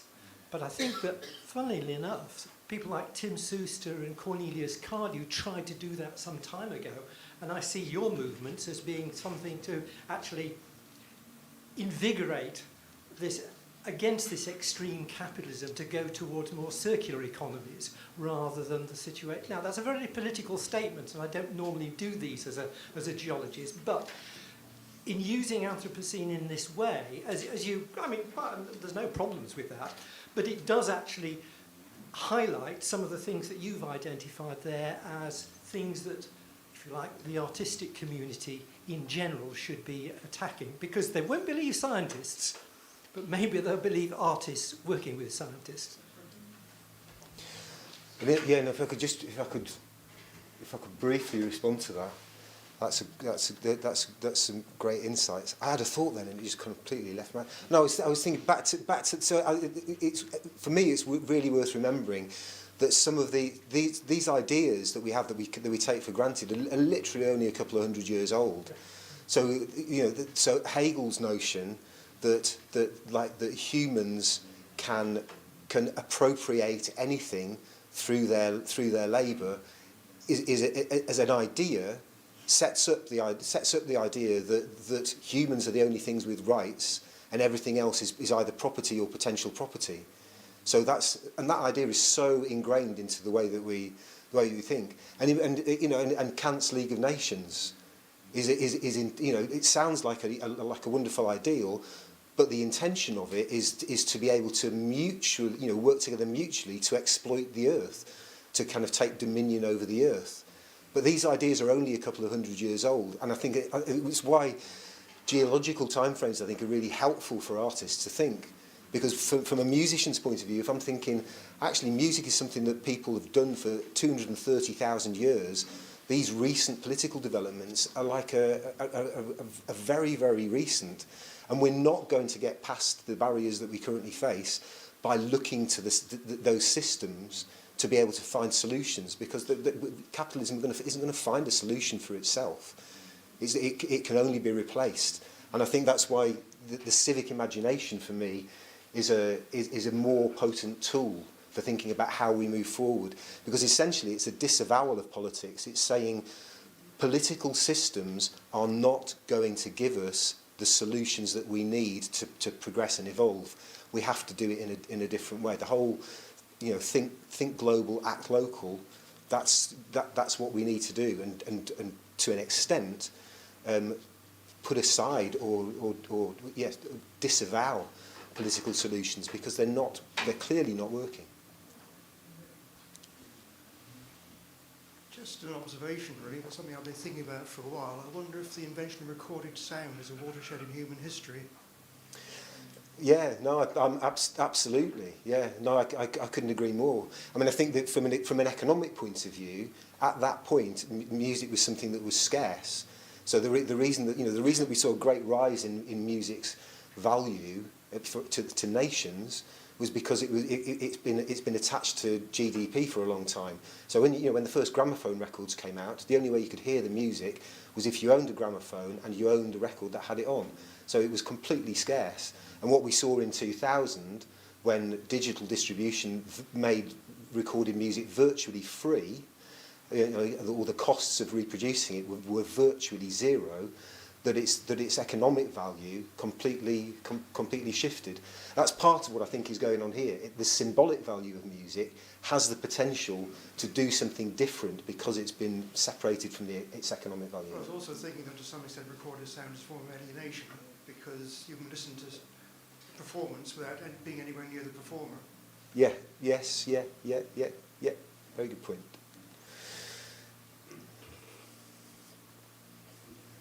Thank you, I enjoyed that very much. Could you expand a bit more when you say seeing to the non-human? Sorry? Could you expand a little bit more on when you mentioned seeing to the non-human?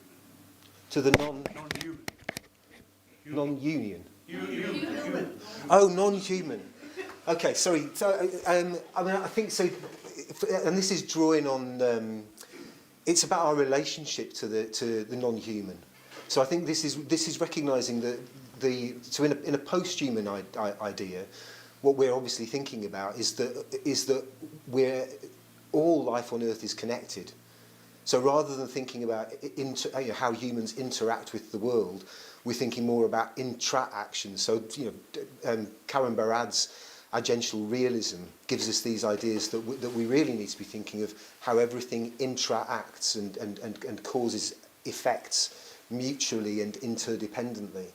So for me, things like the willow critters, we're choosing to make. I mean, some of the ones we started with were swallows, because we were trying to conjure swallows back. This was before swallows had arrived, so we thought, actually, let's make some swallows as a totem for bringing swallows back to the UK. But we're also working on red squirrels, and possibly the Phil Bradley, the willow artist, hasn't quite worked out how to make a freshwater mussel out of willow, but thinking about using willow critters to highlight the precarity of animal habitats and the relationship that we have with that. That actually the loss of animal habitats isn't just a loss for the animals, but it's a loss for all of humanity. When we lose biodiversity, when we face extinction of species extinction in the huge accelerated way that we are now, that has impacts for all of life on the planet, including humans.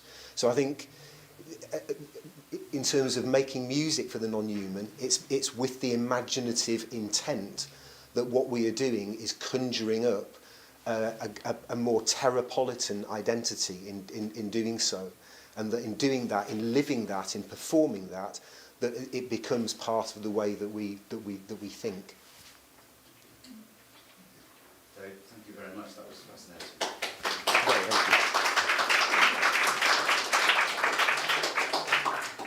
There will be opportunities to ask more questions, of course, as you carry a drink around a private view in an art gallery. That's perfect. So, thank you very much.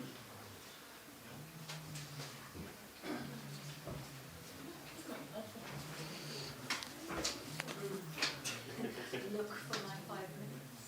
I shall. I know. Yeah. Pay attention. Pay attention Yes. to Bridget. Always.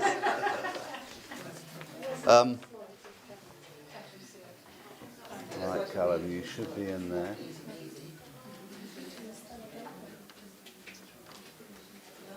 A warm welcome for Callum Nicholson, everybody.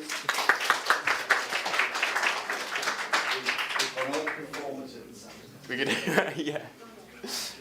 Yeah, this will be followed up by a performance, so hopefully any questions you have, it's like, oh, that's what he meant by that, okay, I'll see it in practice.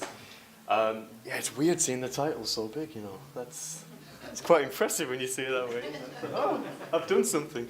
Yeah, I do want to just start off by thanking you all so much, everyone who's presented and discussed with the presenters today. All these kind of trigger words that I've been kind of digesting and gestating with sort of for the months leading up to GeoWeek have all been tapped into. I kind of honestly lean out of my chair, and I was saying this earlier, I lean out of my chair when I hear these words like, geography of the body and sort of memory and relationships and intangible as well, I think was mentioned, intangible relationships through memory and sort of generational action. So yeah, it's pretty good. So thank you very much for that. So yeah, basically, I'll jump to my script right now and then I'll jump back. I essentially aim to materialize the procedural intimacies and cultural methodologies and emotional states underpinning contemporary performance art practices. In addressing the intangible gaps of cultural memory, there it is again, I wasn't lying, I explore how performance can add to existing approaches of working within and in response to the ephemeral heritage of geographical collections, as you will hopefully see. Yeah, I essentially, and this is kind of a new revelation to me actually, as I was writing it, I was like, oh, I guess I do that. I propose a psychoanalytical model of engagement rooted within lived experience and subjective encounters with said geographical residue, absences, and phantom.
back and forth in the building site trying to warm up. So no one saw the digging and the burying elements. And the performance was called off several hours before it was meant to end. Because, and again, to kind of quote Bryan here, he's talking about the kind of panoptic element of things, the panopticon, where there's a position where everything, you could potentially be watched by all kind of vantage points, I suppose. The building site, as you can see on this kind of slither of the poster, was surrounded by these residential kind of, I guess you could call terrace houses. And what happened was the authorities were called on me by people living in these bedrooms, you know, who were seeing this crazy guy dressed all in black, digging and trying to bury himself in this building site. They were calling the building site, and then the authorities arrived and said, you know, we've got like 7 calls, thank you. We've got like 7 calls of people like, you know, saying there's this crazy guy running around this building site. I'll rush, I've got 5 minutes. So yeah, this single image of the hole filled with rainwater. Again, I should have checked the forecast, that's my bad. This was the only thing I documented. That was it, you know.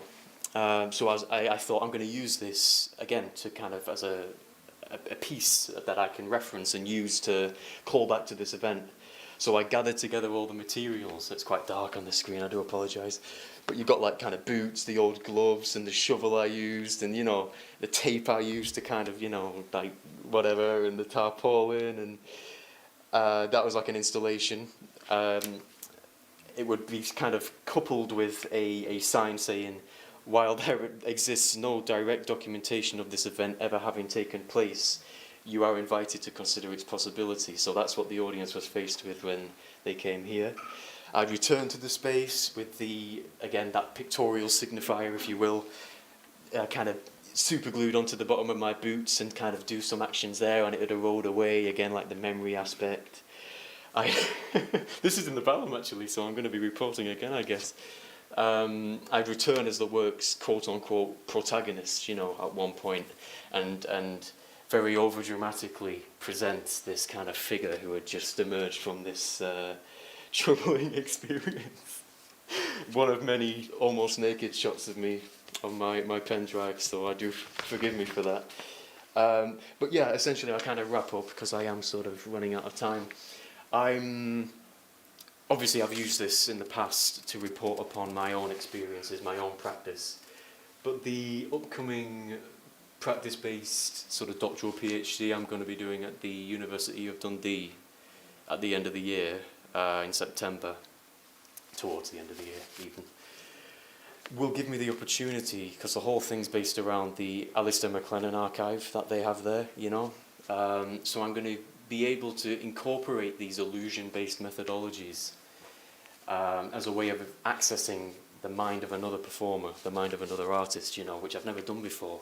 I'm going to become like the connective tissue, if you will, the mediator between the memories of Alistair MacLennan and a pair of glasses he wore back in the 80s when he did this thing, or, you know. So I'm really going to become this quite interesting and almost inhuman accompaniment to his practice, injecting my own practice into his, and his will obviously experience a bit of a marriage with my own and my own thinking and approaches. So yeah, I'm really excited about that actually. That's going to either fail spectacularly and be useful because of it, or be quite good. So I don't know, but yeah, I'll stop now because we'll have time for questions, and I do need to set up as well. So thank you very much.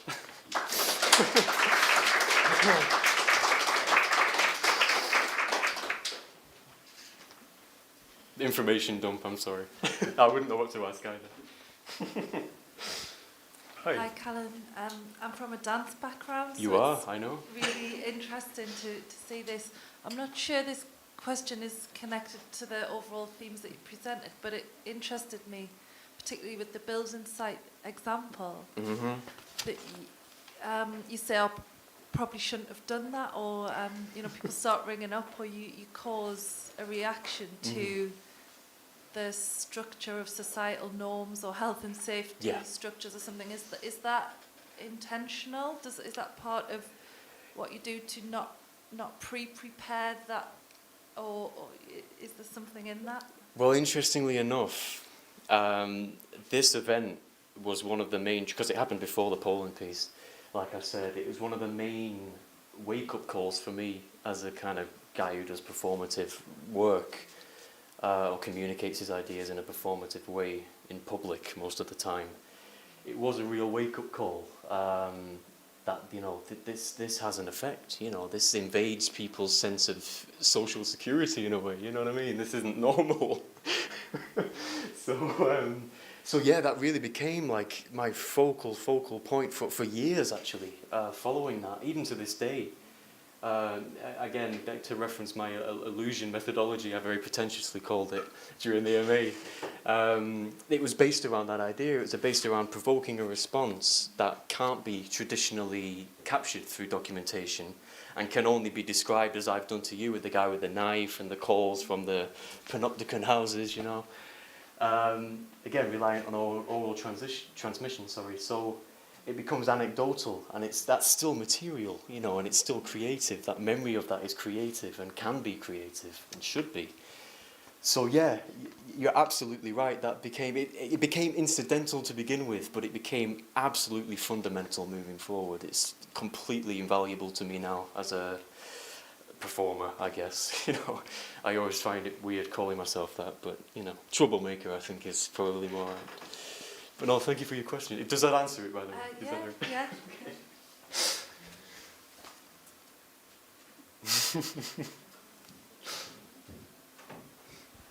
Okay, provocative question. Do you think Extinction Rebellion should reorganise themselves as performance art rather than chaining themselves up? Yes, next question. No, I mean, it taps into that whole thing, you know, it's like, yeah, I mean, we'll obviously talk later when I get a second. But yeah, could you repeat the question, please? Do you think Extinction Rebellion should, if you like, reinvent themselves rather than disrupting, say, traffic and getting people annoyed, to do the same sort of thing, but say this is basically art, which in a sense is what you've been trying to do on an individual basis? Well, like you say, it's provocation, isn't it? You know what I mean? It's provocation to get someone to kind of shake themselves out of apathy, potentially. I guess to put myself in the mindset of people who engage in that sort of thing. I guess I'm one of them to a degree. But yeah, I guess what you're kind of honing in on is like an awareness of you know, other people to a degree where I can still communicate what I want to communicate and disrupt normality for them enough to portray my message or whatever I want to say or communicate, to reference the title of the symposium.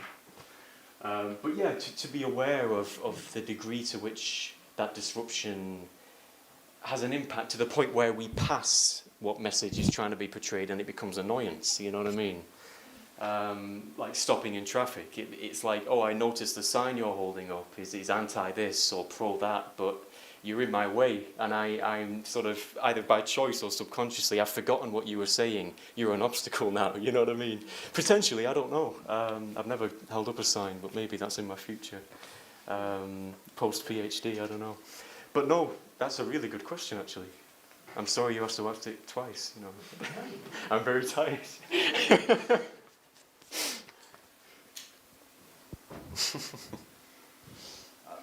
I'm going to pick up on that question. I think it was a really interesting one, especially in view of climate emergency and the significance, actually, of political action in attempting on all kinds of different levels and scales to address the emergency that we face. And I guess the question is, what might the difference be between what we might perhaps say aesthetic action as opposed to political action? What if they are very, very similar in the form that they manifest? What's the distinction between one and another in view of the news this week of a particular set of laws that even if you're travelling to an Extinction Rebellion event or some other with the view to in some way disrupt or provoke, then you can be arrested and imprisoned. That's right, yeah. a period of time. Yeah. You know, perhaps that's a great threat to an artist using your strategies and your methods. My set of tools, yeah.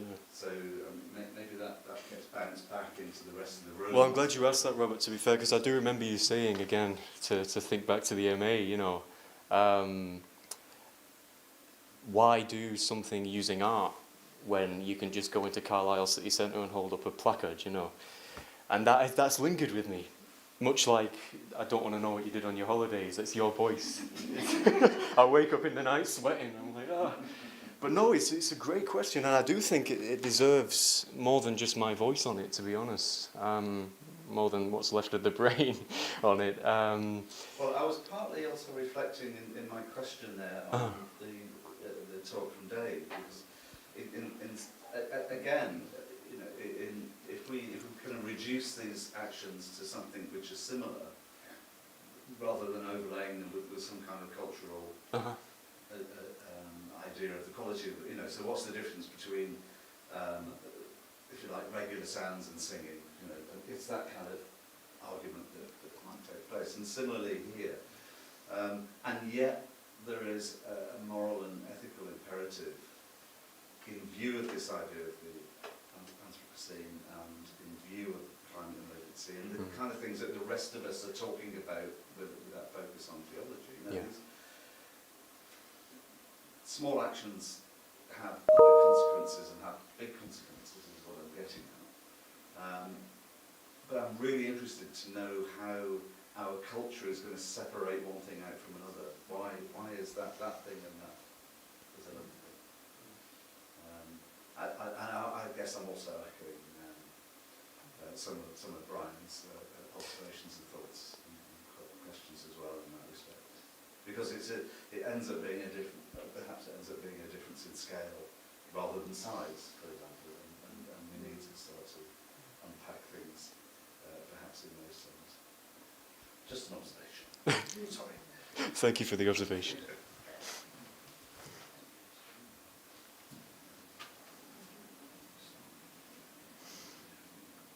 Okay. Is that all right?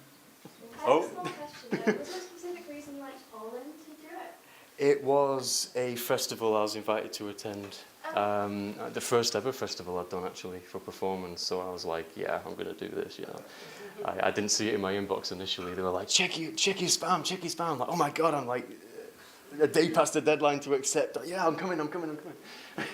But no, it was just a festival I was invited to. Two of the supervisors who are going to be supervising me for the PhD were actually co-curating it, funnily enough. You know, that's kind of, in retrospect, quite funny, but yeah. No, it was just a festival, yeah, which kind of triggered this whole idea. So. Callum, thank you very much. Thank you all.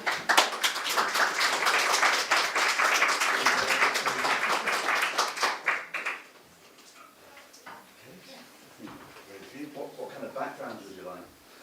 I got to remove one from the background. Yeah. Sorry, one moment. Okay. You could leave that one up. Okay. It'll be back in a moment. He's pulled the plug out now, so don't worry, it's coming back. It'll be back in a moment. No pressure. It'll be back. It's coming back. There we go. Marvellous, that's perfect. I have to say, and I don't mean this in disrespect of anybody else's presentation, but I've been very much looking forward to Kate's after reading her abstract at that particular stage for this symposium. So loads of pressure. So round of applause.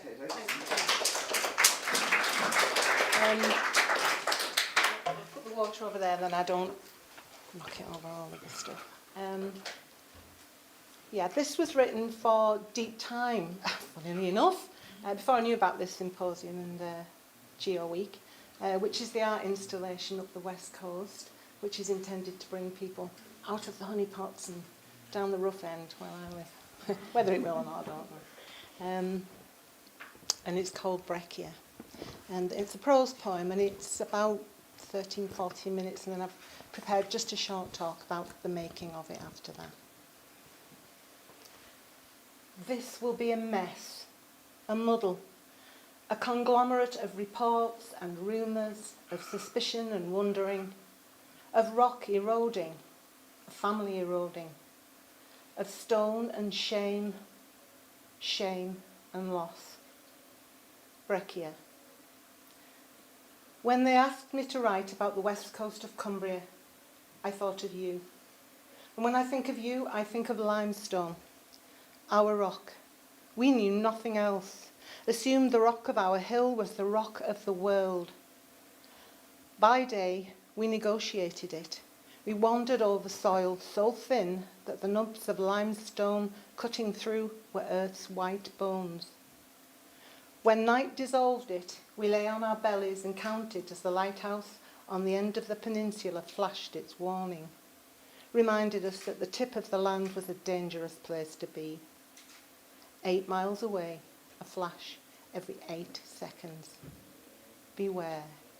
2, 3, 4, 5, 6, 7, 8. Beware. 2, 3, 4, 5, 6, 7, 8. And I'm looking for you, sister. I'm checking behind the great lumps of scattered rock.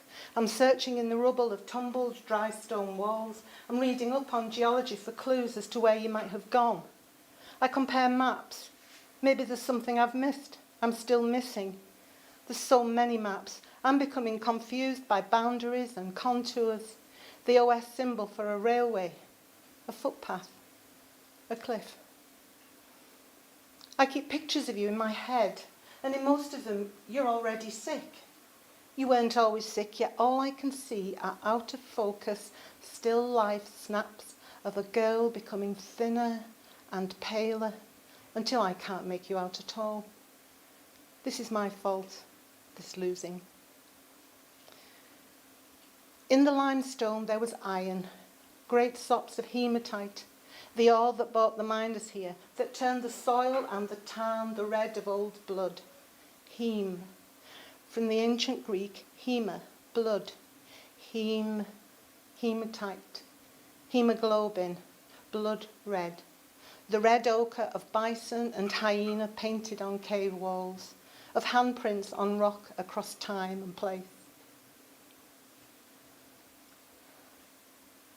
We lived a life of iron and pale grey stone, of old mine shafts and waiting sinkholes, where limestone was dissolving beneath our feet. We knew from school that our land had been sea, our rock the skeletons and shells of tiny sea creatures, all flesh gone. We knew there were fossils to be found, searched for long days, till we found scribbled remains that might have been them, once or twice a cockle shell. We thought ourselves immense in that place, but we were such small, soft-bodied creatures. Now, I, who at 69 have lived exactly 3 times as long as you, I'm looking for you and writing.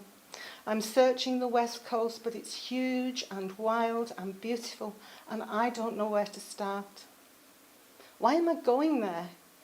50 miles from home, 50 years from what happened. I don't know. I know. This is difficult. Speaking is difficult. We learn to keep our mouths shut. On my mantelpiece is a drop of iron, a perfectly rounded dot, the base of it perfectly flat, where it fell through the air and hit the floor of the foundry. A splash of pig iron, waste I picked up at Florence Mine last year. If I slip down into the earth, if I follow the tunnels and shafts of furnace, track the smell of metal up the red sandstone outcrops of the coast towards St. Bees, if I feel my way through the solid blackness, might I catch a glimpse of you? If I pick apart the breccia until I get to the catastrophic event that forms such stone, will I find your face, your well and smiling face among the pieces? Why there? This is difficult. Say her name. Say what happened. You know where to start. I don't know where to start. I need to go back. Sickness came slowly.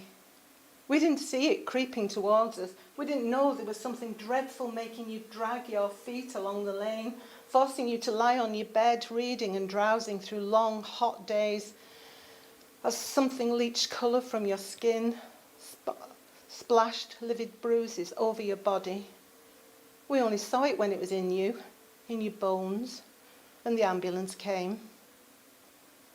It took a long time, sister. Year after year you were in hospitals and still they didn't know what was stealing your red and white blood cells, stealing platelets so your blood couldn't clot.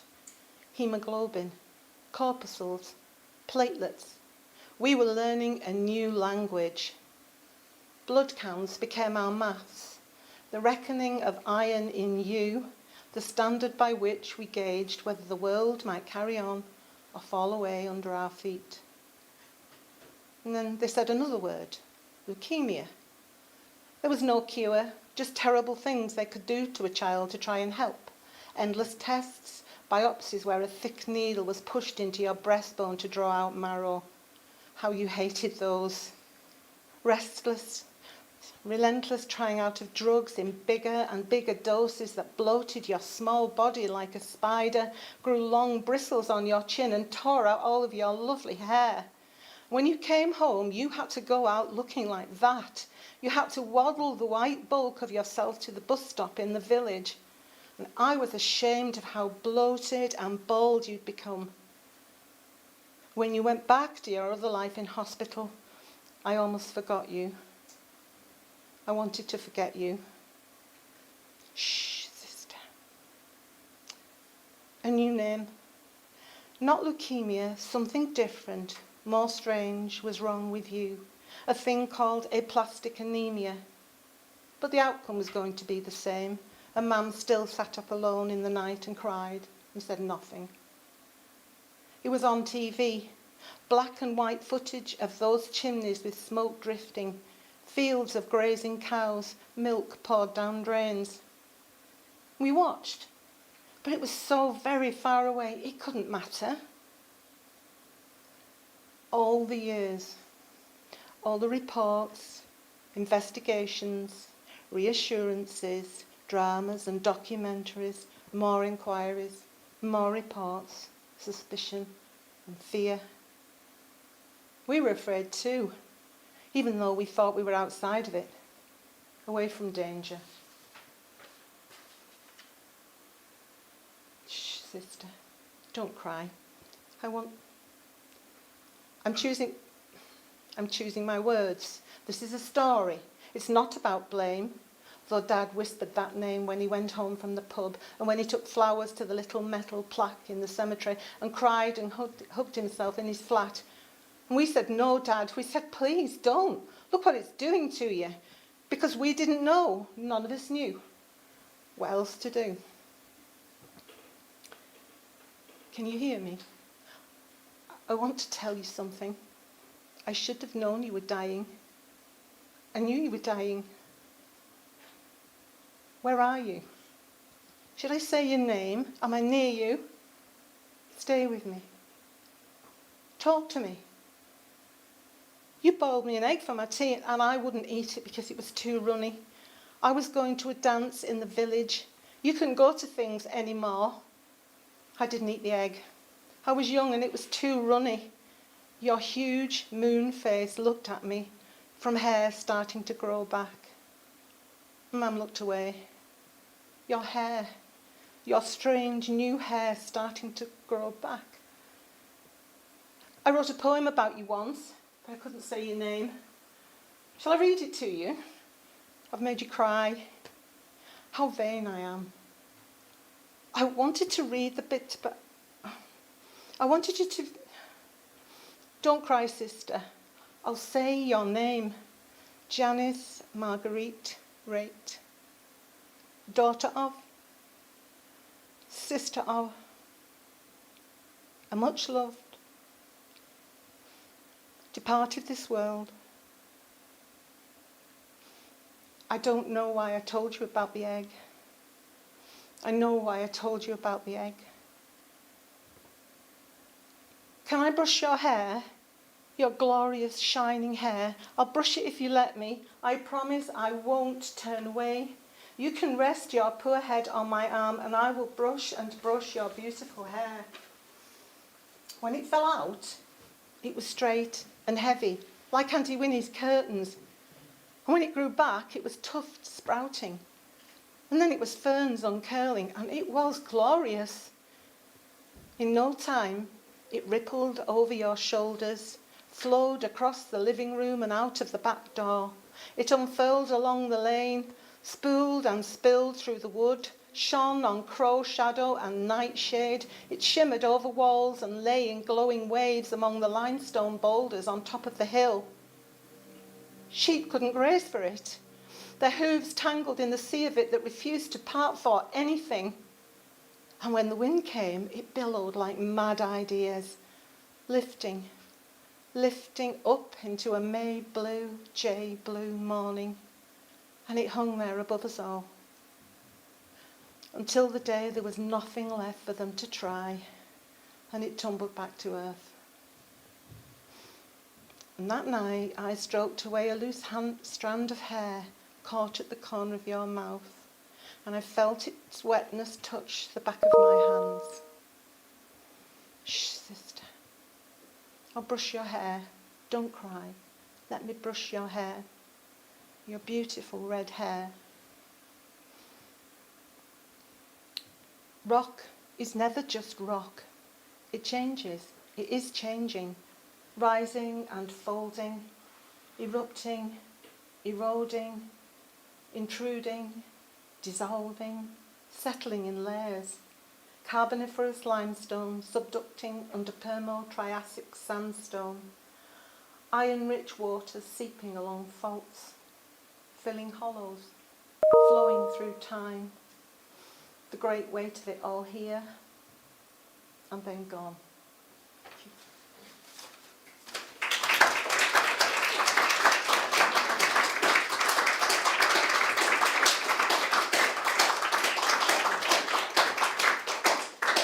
That's only the second time I've ever read that, so it's quite hard. This is the third time. The first was very difficult.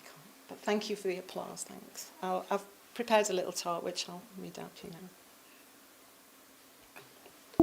Which I wrote and then thought, why have you written that? Why would anyone be interested in that? And then I thought, well, I'm always interested in how other people make things, so maybe you will. On the plus side, it's not that long. So, it's just a recollection, really, of the process of making breccia. So when they asked me to write something for Deeptime, which is the public arts programme, I said no. If I think of that coast and those rocks and those mines and the power plant, I always feel my forehead tighten and I know my eyes have gone a little bit kind of screwed up. And I didn't want to be involved with anything to do with Sellafield. And partly that was to do with my anxieties about the nuclear power industry. But that was the lesser part, really. I think what made me say no really was more that going back to that time and what happened to my family as a result of, well, what my dad always said was the result of the fire at Sellafield. But as I say, that's not blame. That's just my family's interpretation of what happened. But it didn't, even though I'd said no, it didn't stop me thinking, actually, about the project. Not so much about the project, but about that time and that landscape and my family and my sister. So when the lead artist said he thought, I said I didn't want to do it because I didn't think anything I had to say would be anything the funders, Sellafield, would actually want to hear. And he said, well, maybe that's a good idea to do it. And I'd already, in my head, I was already doing it, by then. And one of the things that came back into my head was something that Proust said in one of the early volumes of À la recherche de la temps perdu. And I think he did. I may have made this up. Sometimes I don't know whether I've imagined it, read it, dreamt it, or made it up. But I think he said this. If not, well, it's quite good. If I made it up, it's just as relevant, I reckon. And he was visiting churches. And he did that a lot, so perhaps this is Proust. And he was talking about memory, and he said something to the effect that the reason poor people don't get have forgotten so quickly because we don't leave anything, basically, a little cross in the ground or something like that. And then in 2 generations, we're gone. But like people with more money have the wherewithal to dedicate a church window, which is the thing he was looking at with the nameplate on. And so we slip away quickly where those people, their names stay in the public for a lot longer. And I kind of thought to myself that writing something about my sister would be like making a little window kind of thing. So that was why I agreed to do it. And it would be a small one and probably quite plain, but it would have her name on. And that somebody said before about, was it Dave? I think it was about names. Was it you, Dave? Said something about names and the names staying with people. Somebody said it might have been Callum. And that kind of really resonated with me. So I thought if I could make something, because these stories are recorded, if I could make something that people could hear, as long as that story stayed with them, which might just be for as long as they listen to it, or it might be for a week, or it might be for a month, I don't know, then her name will still be there because I've made that window.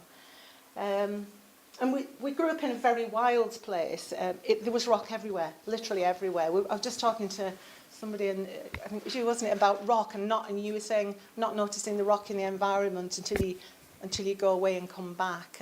But in my home, rock was everywhere: dry stone walls, limestone, sandstone quarries, and sinkholes. Oh my goodness!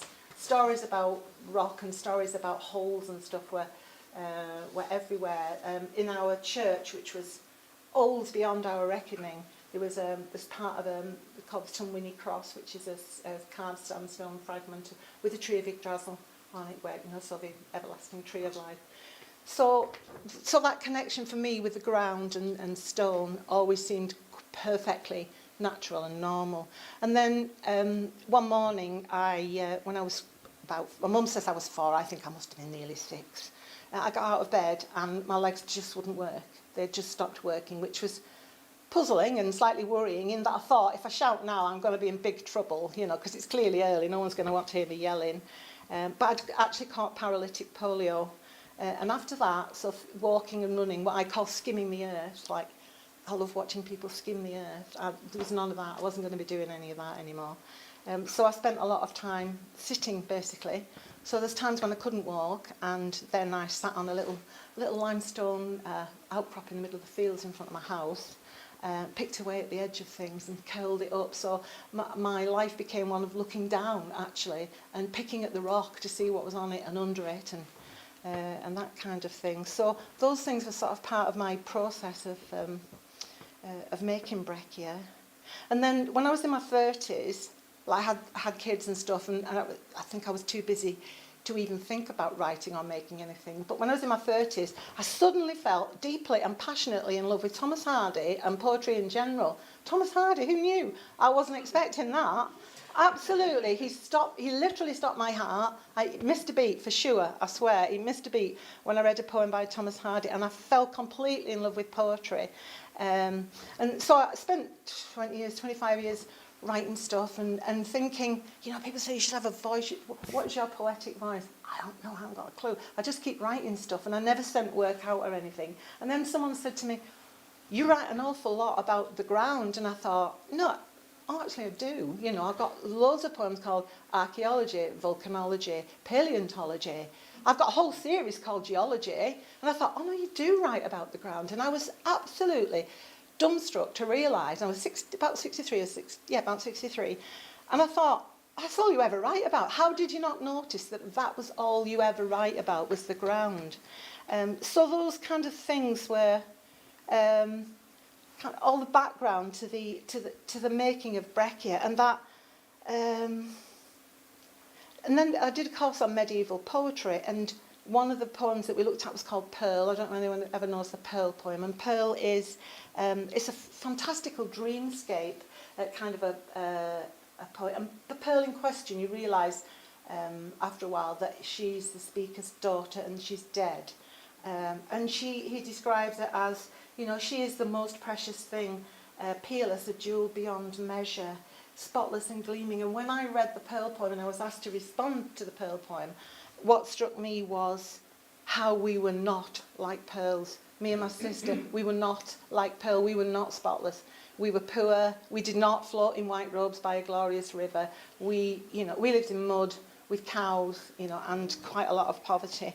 And I started to write, and I don't know why it came to me then. I started to write about that idea that she and I were not pearl-like, but what actually came out was the image of her hair, and that notion of how glorious it was. It literally all fell out, and she was completely bald, but when it grew back, it was unbelievable. It was magnificent. And so that image of that thing became that sort of my myth of her as she, after she died. And there was also something about Thomas Hardy wrote a thing in one of his poems. It's really weird. I might have misremembered this as well. After Emma died, his wife, he was consumed by guilt and all sorts of stuff, and loss and grief. People say it was horrible to his wife. I don't know whether he was or he wasn't, but actually it doesn't really matter to me. It could have been equally horrible to each other for all I know. But he wrote this thing about, after a death, about her tunnelling under the ground to make her way back to her beloved coast, where she came from, I think, Cornwall, actually. And that, again, so all of these things and references were in my mind and became part of that process of uncovering and making the Breccia poem.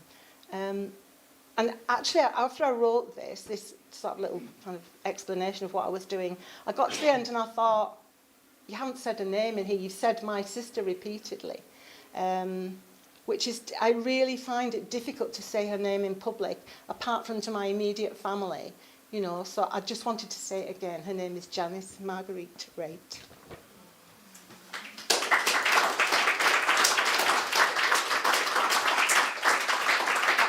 That's probably my, just simple. There may be some questions. Okay, I'll hang on in case. I thought I'd probably gone over time.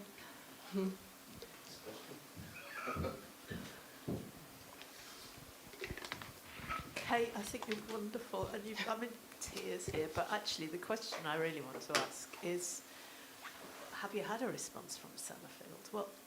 What's happened? No, well, it hasn't gone up in public yet. It's actually due to go up, well, any time now, actually, I think.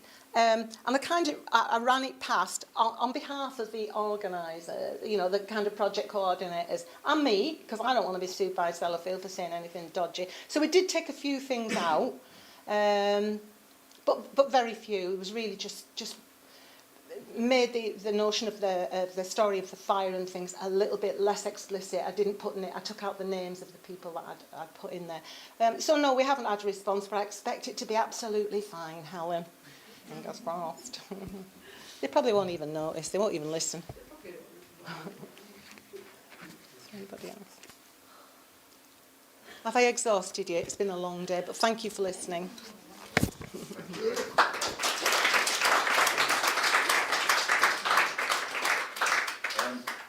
Yeah, it has been a long day, but it's been absolutely brilliant, I have to say. I mean, what I really liked about it is that I haven't had to do one of these papers, it's great. And that means I could kick back and enjoy everything that was going on in the room. So thank you all very much. That was unbelievable. We do have lots more conversations in us, I think. They're not the kind of conversations that might happen in front of an audience, or conversations that happen with simple questions thrown in. To kind of open things up a little bit. But the conversations that we can have later, just as we kind of wander about and mingle in the private view. So please do make the most of that.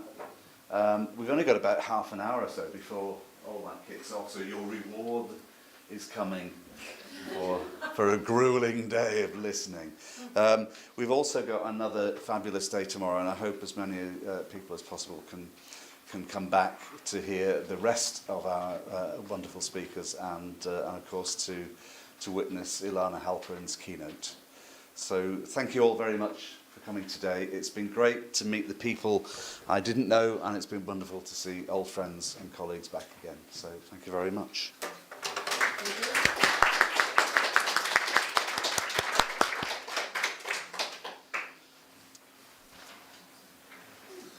I think we've lost Stevie.